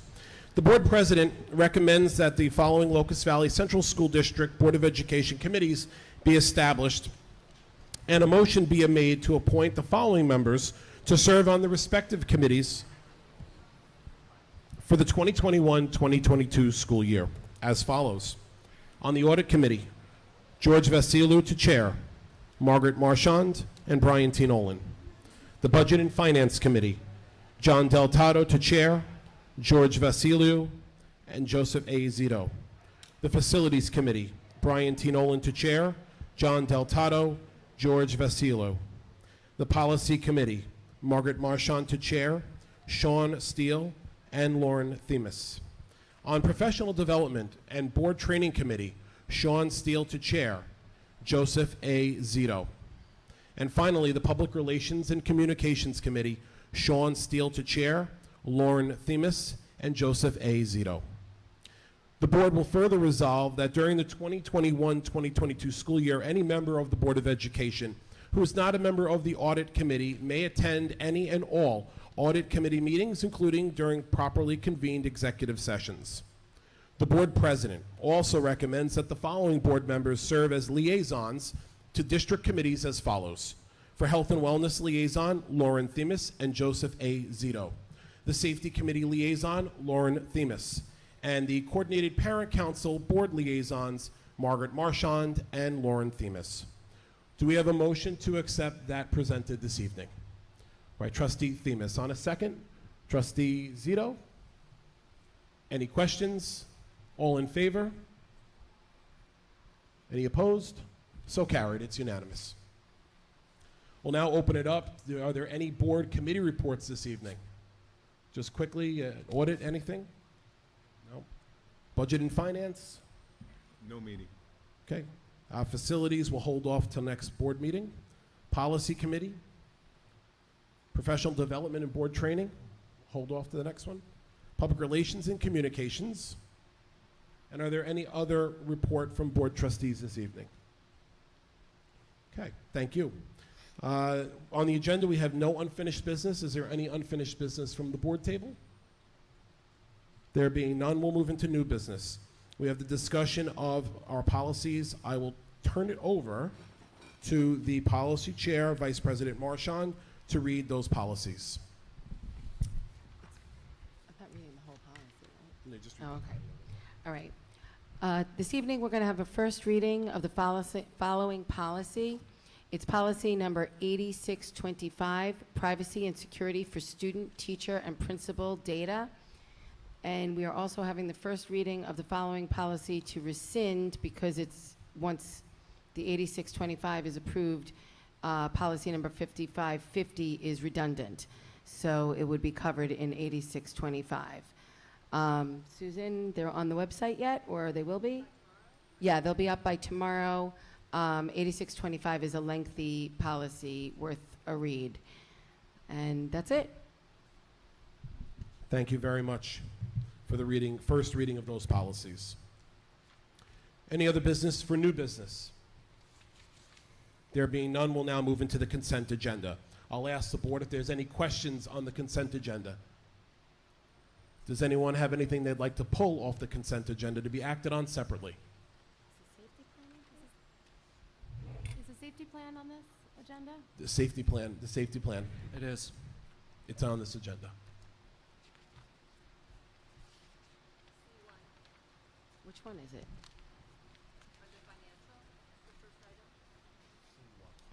Just asking, the safety plan is It's under item C- financial item C1, C1. LVCSD district-wide Oh. safety plan. I'm staring right at it. Yeah, I just have a question. In one of the, I think it was the Friday update, we were told that the second step was removed. Is it removed in its entirety, or was just one section of second step removed from the safety policy? So this is an annual district-wide safety plan. It's a requirement of New York State. All districts file this. It becomes a matter of how we proceed when there are instances of emergencies in the district. It's a template. One of the pages there that was brought to my attention is page 8. There's a section on risk reduction, presentation, and intervention strategies. And a long-standing item within that section was Second Step. Second Step is a social and emotional learning curriculum that has been used in our district at the elementary level for the better part of a decade. There were some concerns, I think, and some questions from the board. There's not a requirement to include that within the safety plan, so we did go ahead and remove that from that safety plan. Excuse me, Dr. Graham? Just on the second step program, it's also listed on page 10 under the early detection of potentially violent behavior. We have a section that says other methods for informing parents and students include, and halfway down is the first and second step programs. I believe the first step program is no longer even in use. Is that correct? I don't know the answer to that question. Okay. Other methods for informing, none of these are required elements, so if the board wanted to take that out, we certainly could take that out. I'm not certain of the substantial nature in terms of if we're utilizing a program for our SEL curriculum that teaches, and I think I had shared the scope and sequence with the board, certainly those items that are taught within Second Step, things like self-management or self-regulation or being a kind citizen, I just don't know what the concern would be with regard to including it in there.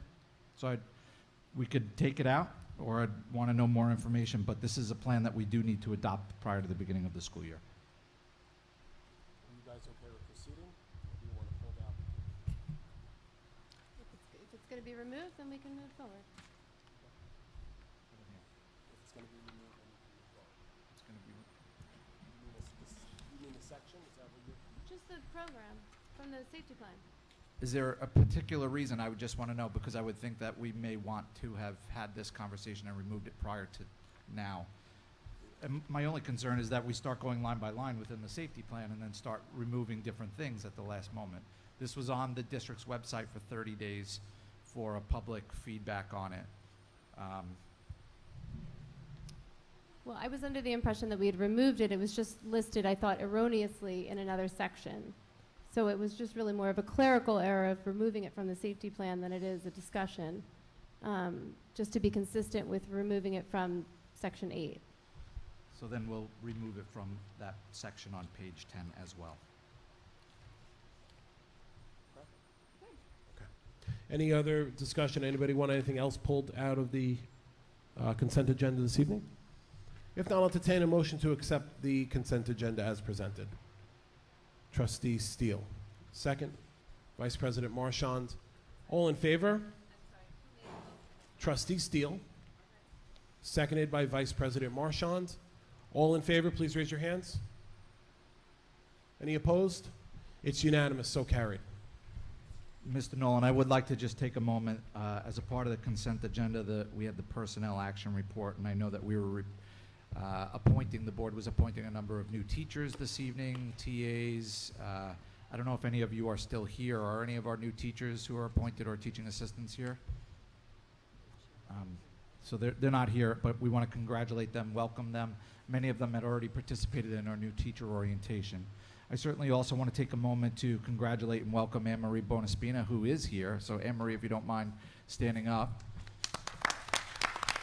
Anne-Marie was just appointed to a new position in the district that, due to some restructuring that we've done with our administrative staff, we've changed some of the responsibilities and moved them around. Anne-Marie is somebody who's been a Locust Valley teacher here at the high school and worked closely overseeing our music program this year. Anne-Marie was just appointed to the position of Coordinator of Instructional Technology and Fine and Applied Arts. So we certainly welcome Anne-Marie. It's always a great feeling to be promoting from within. And congratulations, Anne-Marie. Thank you very much. Okay, that concludes the consent agenda portion of our meeting. We'll now move into public comment.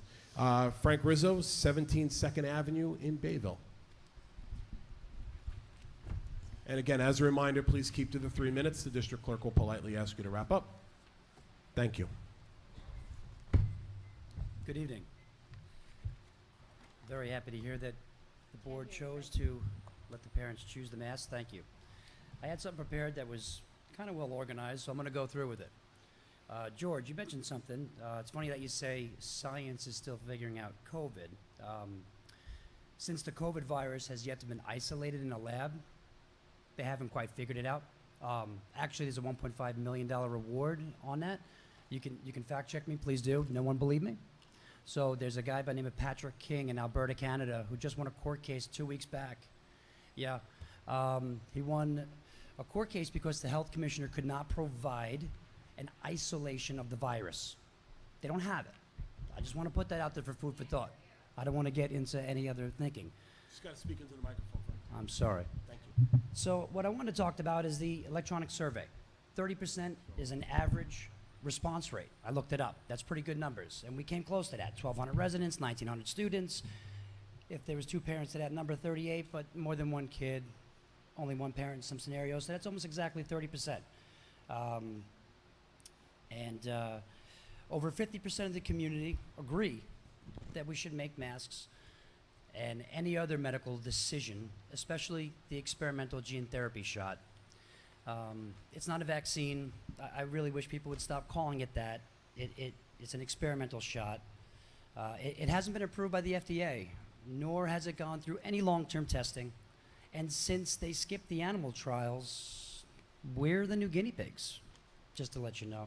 And our children, they're not lab rats. So until the seniors go through the long-term effects, I wouldn't advise anyone to get a shot for their children.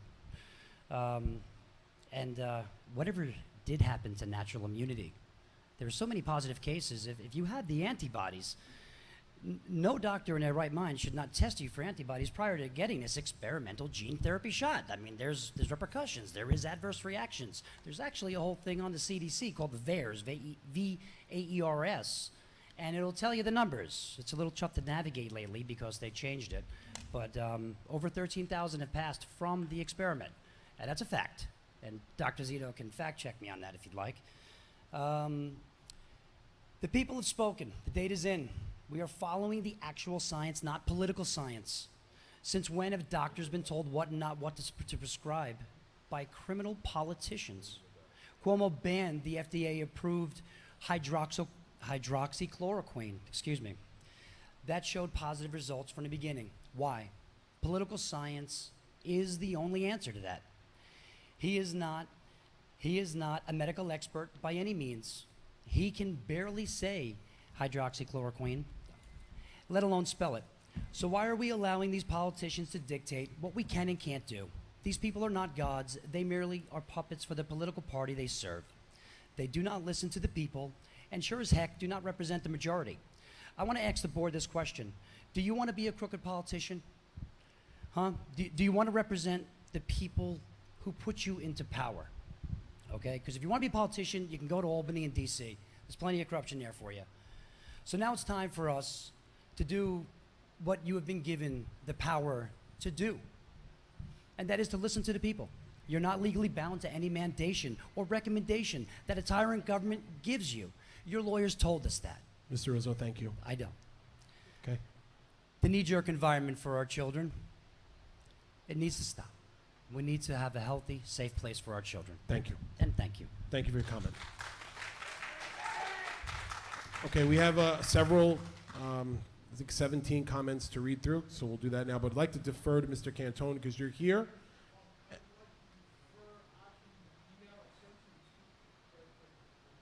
So you'd like us to read that? No. Oh, just not read. Okay, thank you. You can come up. Yep.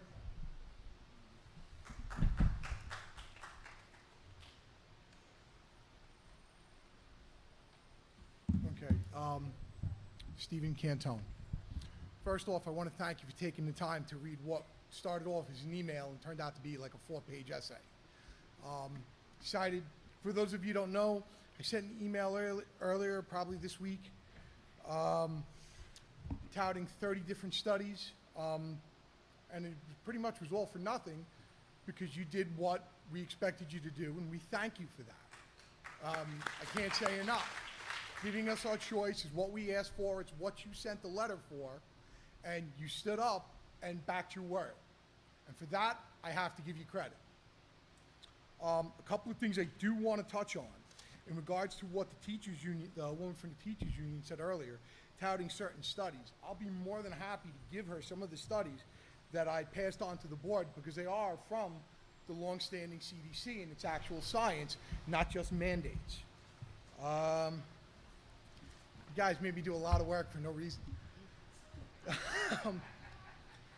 Really quick, in regards to mandates coming down, they're not laws.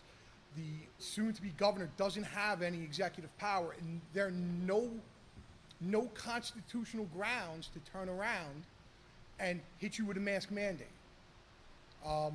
Quick story. In Alberta, Canada, there was a gentleman who received a summons due to the lockdowns. What he did was he went to court and he forced the government to then in turn have health officials show up and prove that those lockdowns were justified through the science. What wound up happening was the summons got thrown out because the people from the Board of Health could not in any way provide the science to support those lockdowns. You can look that up yourself. The story is out there. This led to pretty much all the summonses being released and the lockdowns in Alberta, Canada, completely being disregarded. Okay? That's a little fact that anybody can look up. Onto a whole nother thing in regards to second step. I wasn't prepared for that and I don't really have the internet. I did some searching, I did some talking with different districts, a couple of friends that I've made along the way. Second step is very much a doorway to CRT. If you go and look who funds it, some of the authors of it, it is very much a doorway to CRT. Teaching my white children that it's their fault that other people can't achieve their dreams, or teaching other children that they can't achieve their dreams because my kids are holding them down, is divisive. At no point in time should CRT enter this building. And I'm pretty sure everybody here would agree with that. That being said, Dr. Graham, you're not really understanding why there's such a pushback on Second Step. I'm not right now prepared for that, but I promise you there will be another 3-page essay citing studies, citing different references that'll prove that case to you. Thank you very much for your time. Thank you again for your decision. You have our support. Thank you, Mr. Cantone. Cynthia Verga, is she still here? No, I think she left. Okay, sure, she did speak, so we'll pass on that. Did you want to speak? Yeah, go ahead. Just again, state your name and your address. Okay, hi. Hi, my name is Annette DiLorenzo, 35 Hillary Drive, Bayville. I have 2 kids in the district. I just want to thank you very much, the board, for making the compromise for us. I appreciate that deeply, as well as everybody pretty much in the district. But I just wanted to say, you might remember me from a couple meetings ago when I stood up here and talked about my kids having tremendous nosebleeds throughout the year, and you know how that affected them and how it impacted them. So I want to thank you for not having them go through that emotional, physical abuse, which would have put them through that again this year, and I would not have let them go through that again. So I thank you for making that decision for us. But I guess I'm up here now because I have a little bit of an issue when anybody kind of states statistics. I kind of don't believe anything I hear or read anymore with statistics. So I don't know what to believe. Like, everybody that goes into a hospital or dies, it's like labeled COVID. You know, I've seen incidences where people have died from car accidents, but the death report said COVID. So I just think we really need to be careful when quoting statistics, because we don't know each individual's background and, you know, their chemistry or their we don't know. So that's just my issue with that. So just keeping that in mind going forward. But thank you again for all your support and efforts this year. Thank you. Thank you.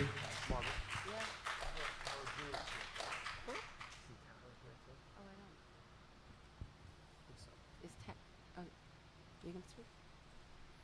You can go up. I have the clipboard here, sorry.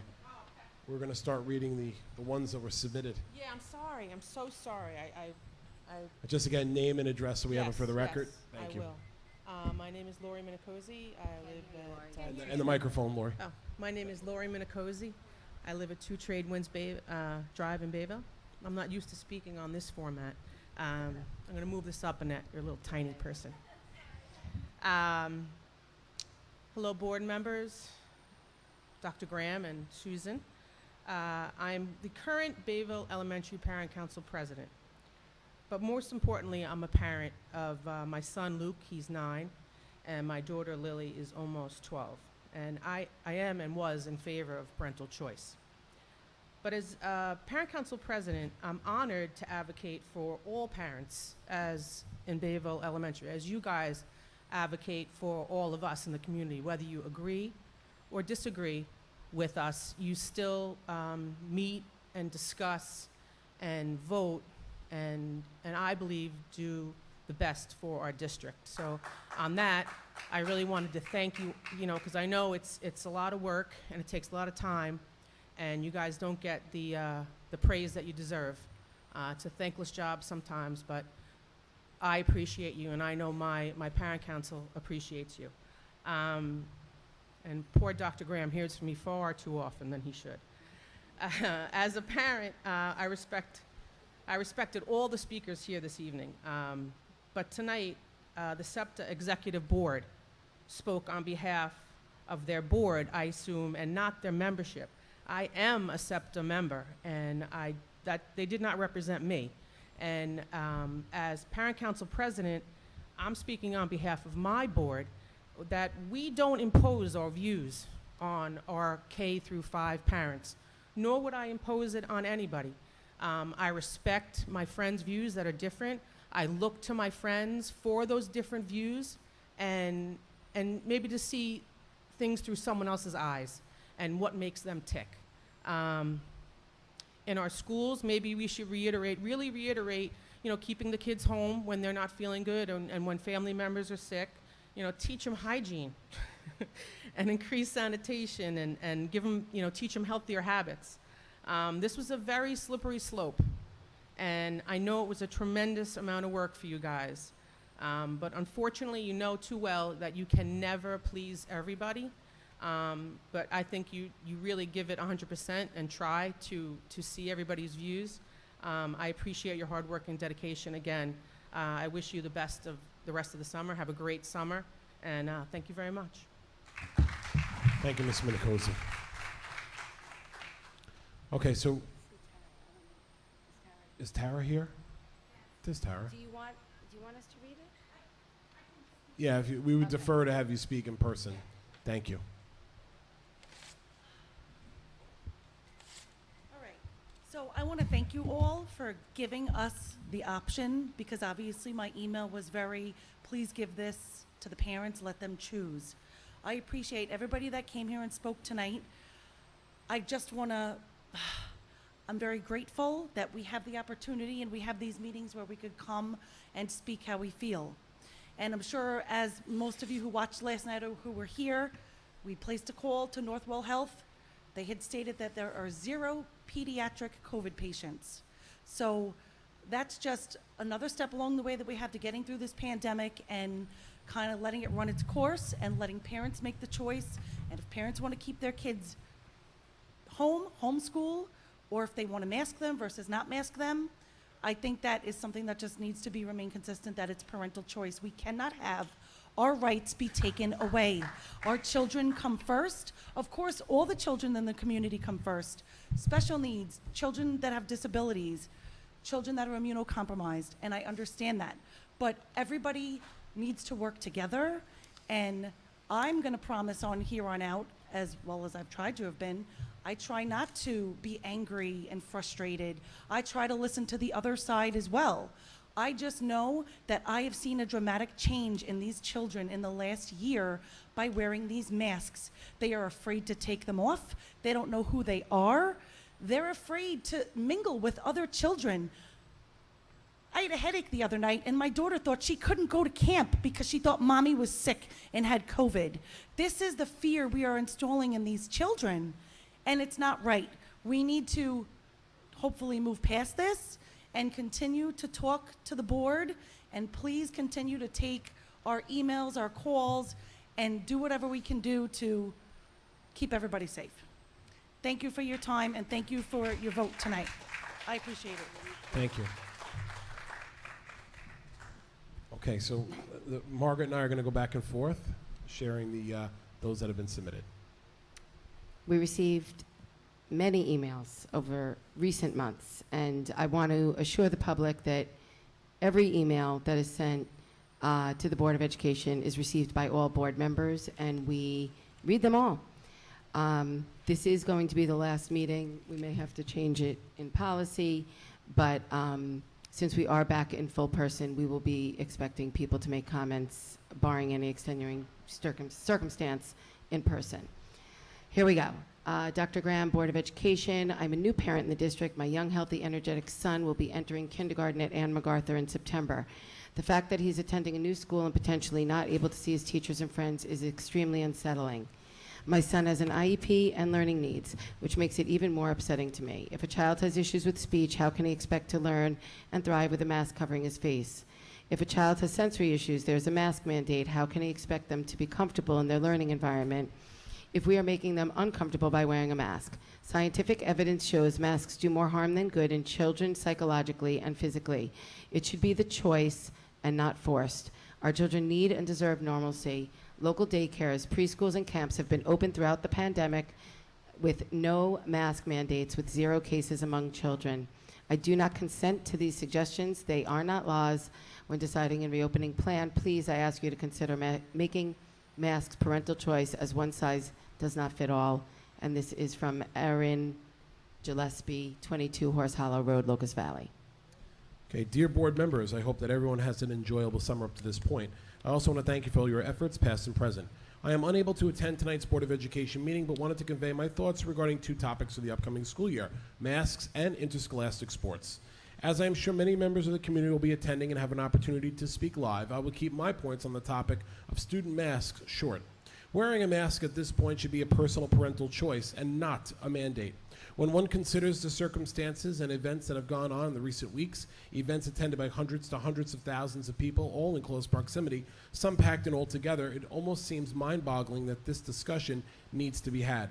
With respect to interscholastic sports, with recent comments from the New York Department of Health suggesting that high-risk sports should be canceled where there is a high transmission of COVID-19 unless the participants are fully vaccinated.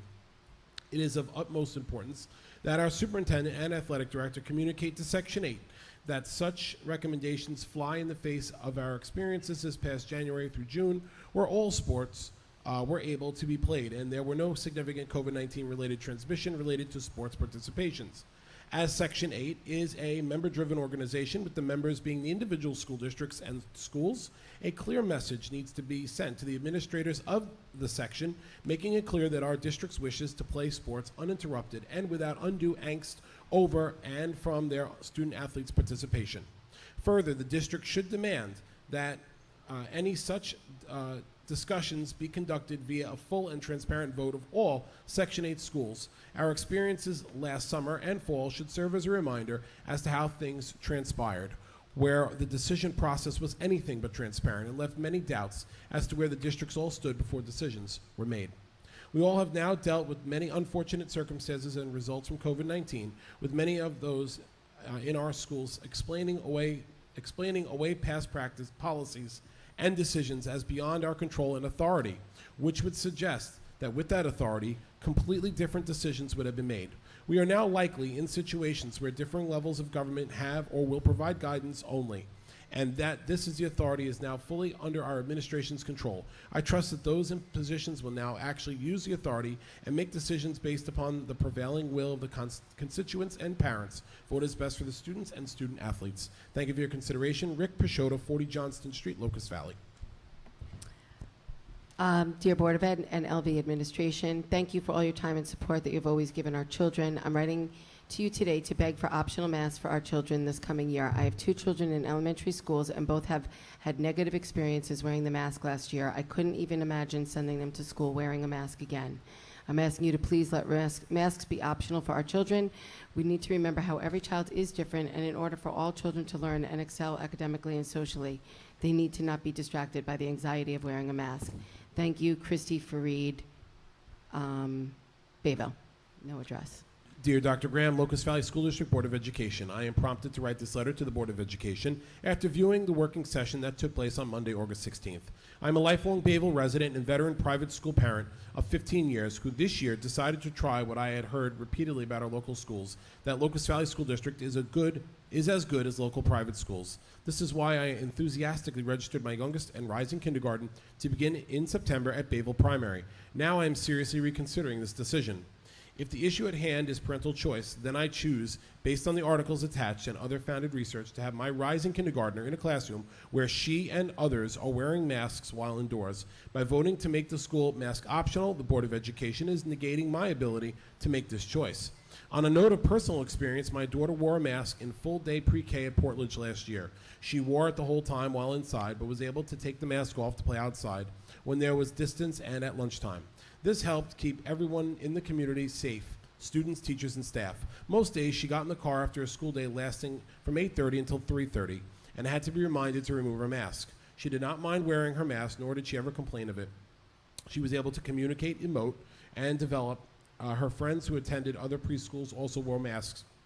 I did not hear them complain.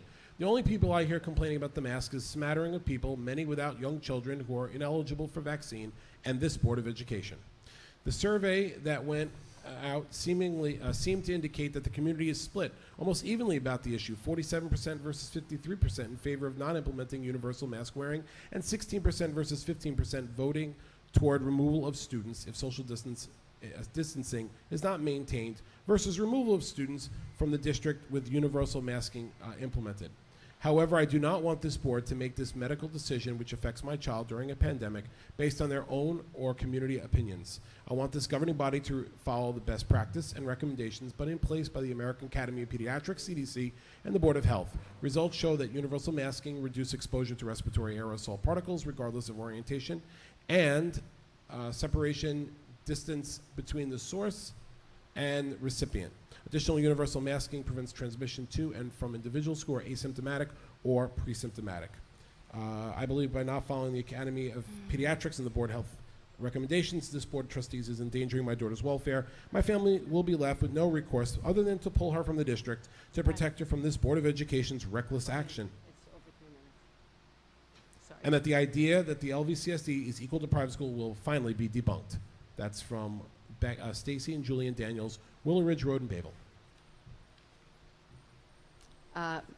Good morning, Mr. Graham. My daughter attends LV. I'm highly concerned there is no remote learning option as of yet. We have a newborn son. I am a former downtown World Trade Center September 11th victim. I am also a 1993 World Trade Center attack victim. There is no leadership in our state. Most local people ignoring masks in public businesses. You must be seeing it too, unless, of course, you live out of town. Parents like myself will need time to find other viable options for our children if you can't keep them safe. Please step up and lead the community and make definitive decision. Regards, Lawrence Brown. Dr. Graham, unfortunately, we are unable to attend the Board of Education meeting this evening, but we wanted to send this email to voice our stance on masks in school. We have 3 daughters in LVCSD, are pro-parental choice. We absolutely do not condone children wearing masks in school, and we will not comply. Thank you for conducting a survey on this topic and for giving parents a voice. We appreciate all of your support. Victoria and Peter Munsell. To the members of the Board of Education, as a parent, I understand and respect the concept of parental choice. I certainly feel that I am the best person to make a choice for my child. However, COVID-19 is a public health emergency. Now we face new challenges with the Delta variant, something you never mentioned during your work session. Children are contracting it and displaying symptoms that are making them ill. We have heard about the many children hospitalized down south that have been overrun with cases. This summer, Grenville Boys and Baker Club had 7 cases. They mandated indoor mask wearing, and so far they have not had a problem.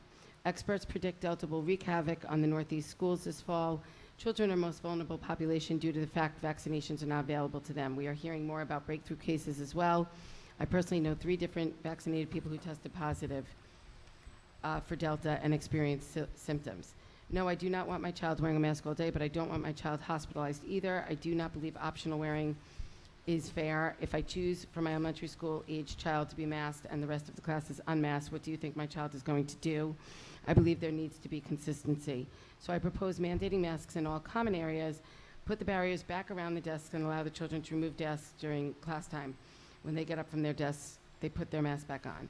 Mitigation of the virus is a team sport, and if a society, we fight together, maybe we can bring this to an end. Without group effort, Locust Valley Central School District will fail in protecting the students. Sincerely, Tara Butler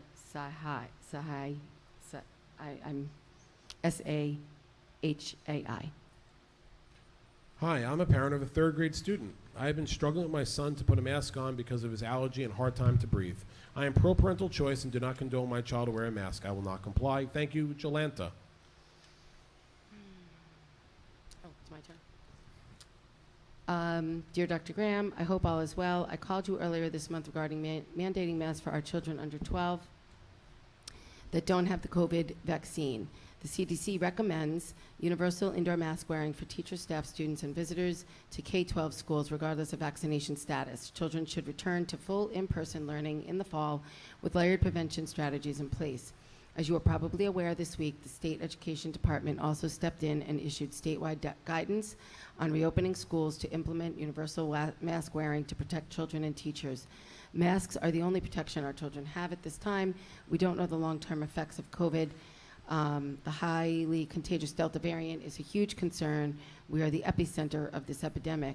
So I want to make sure that we do everything in our power to protect our children. Sincerely, Daniela Ionelli. I was hoping that I could make the meeting this evening to be able to voice my rights as a parent on masks. My husband will be in the meeting, so I'm unable to attend. Everyone is so scared of COVID deaths. Let's take a look at automobile crashes. Facts copied and pasted from the CDC. Each year, 1.35 million people are killed on roadways around the world. Every day, almost 3,700 people are killed globally in crashes involving cars, buses, motorcycles, bicycles, trucks, or pedestrians. More than half of those killed are pedestrians, motorcyclists, or cyclists. Just wanted to show the deaths for different items per day per year. Masks are harmful to our children. I've sent you multiple facts, videos, and letters. Let the parents have the choice. I will not have my children wear masks. If other parents want to have their kids wear masks, fine, so let it be, but not mine. I have family members who have caught COVID while wearing masks. We're in the ICU.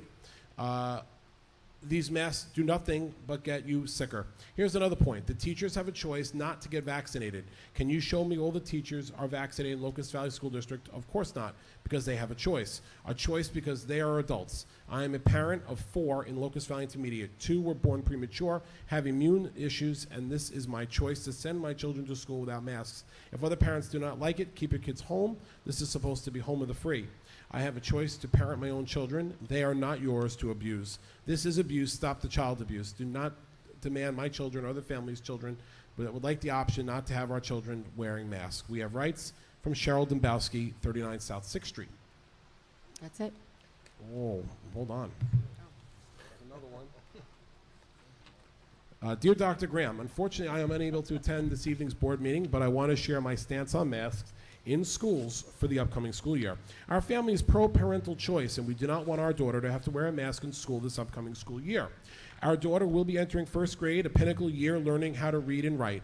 Not having the ability to see the teachers' and peers' mouths form and sound out words is an added challenge. Thank you for conducting a survey on this topic and for giving us a voice in this matter. We appreciate all you do for our school and community. Madeline and Brendan Austin.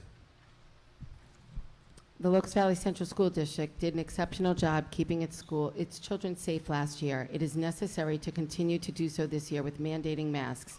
With the high contagiousness of the Delta variant and the fact that it is more harmful to children, as many children are hospitalized and in the ICU all over the country.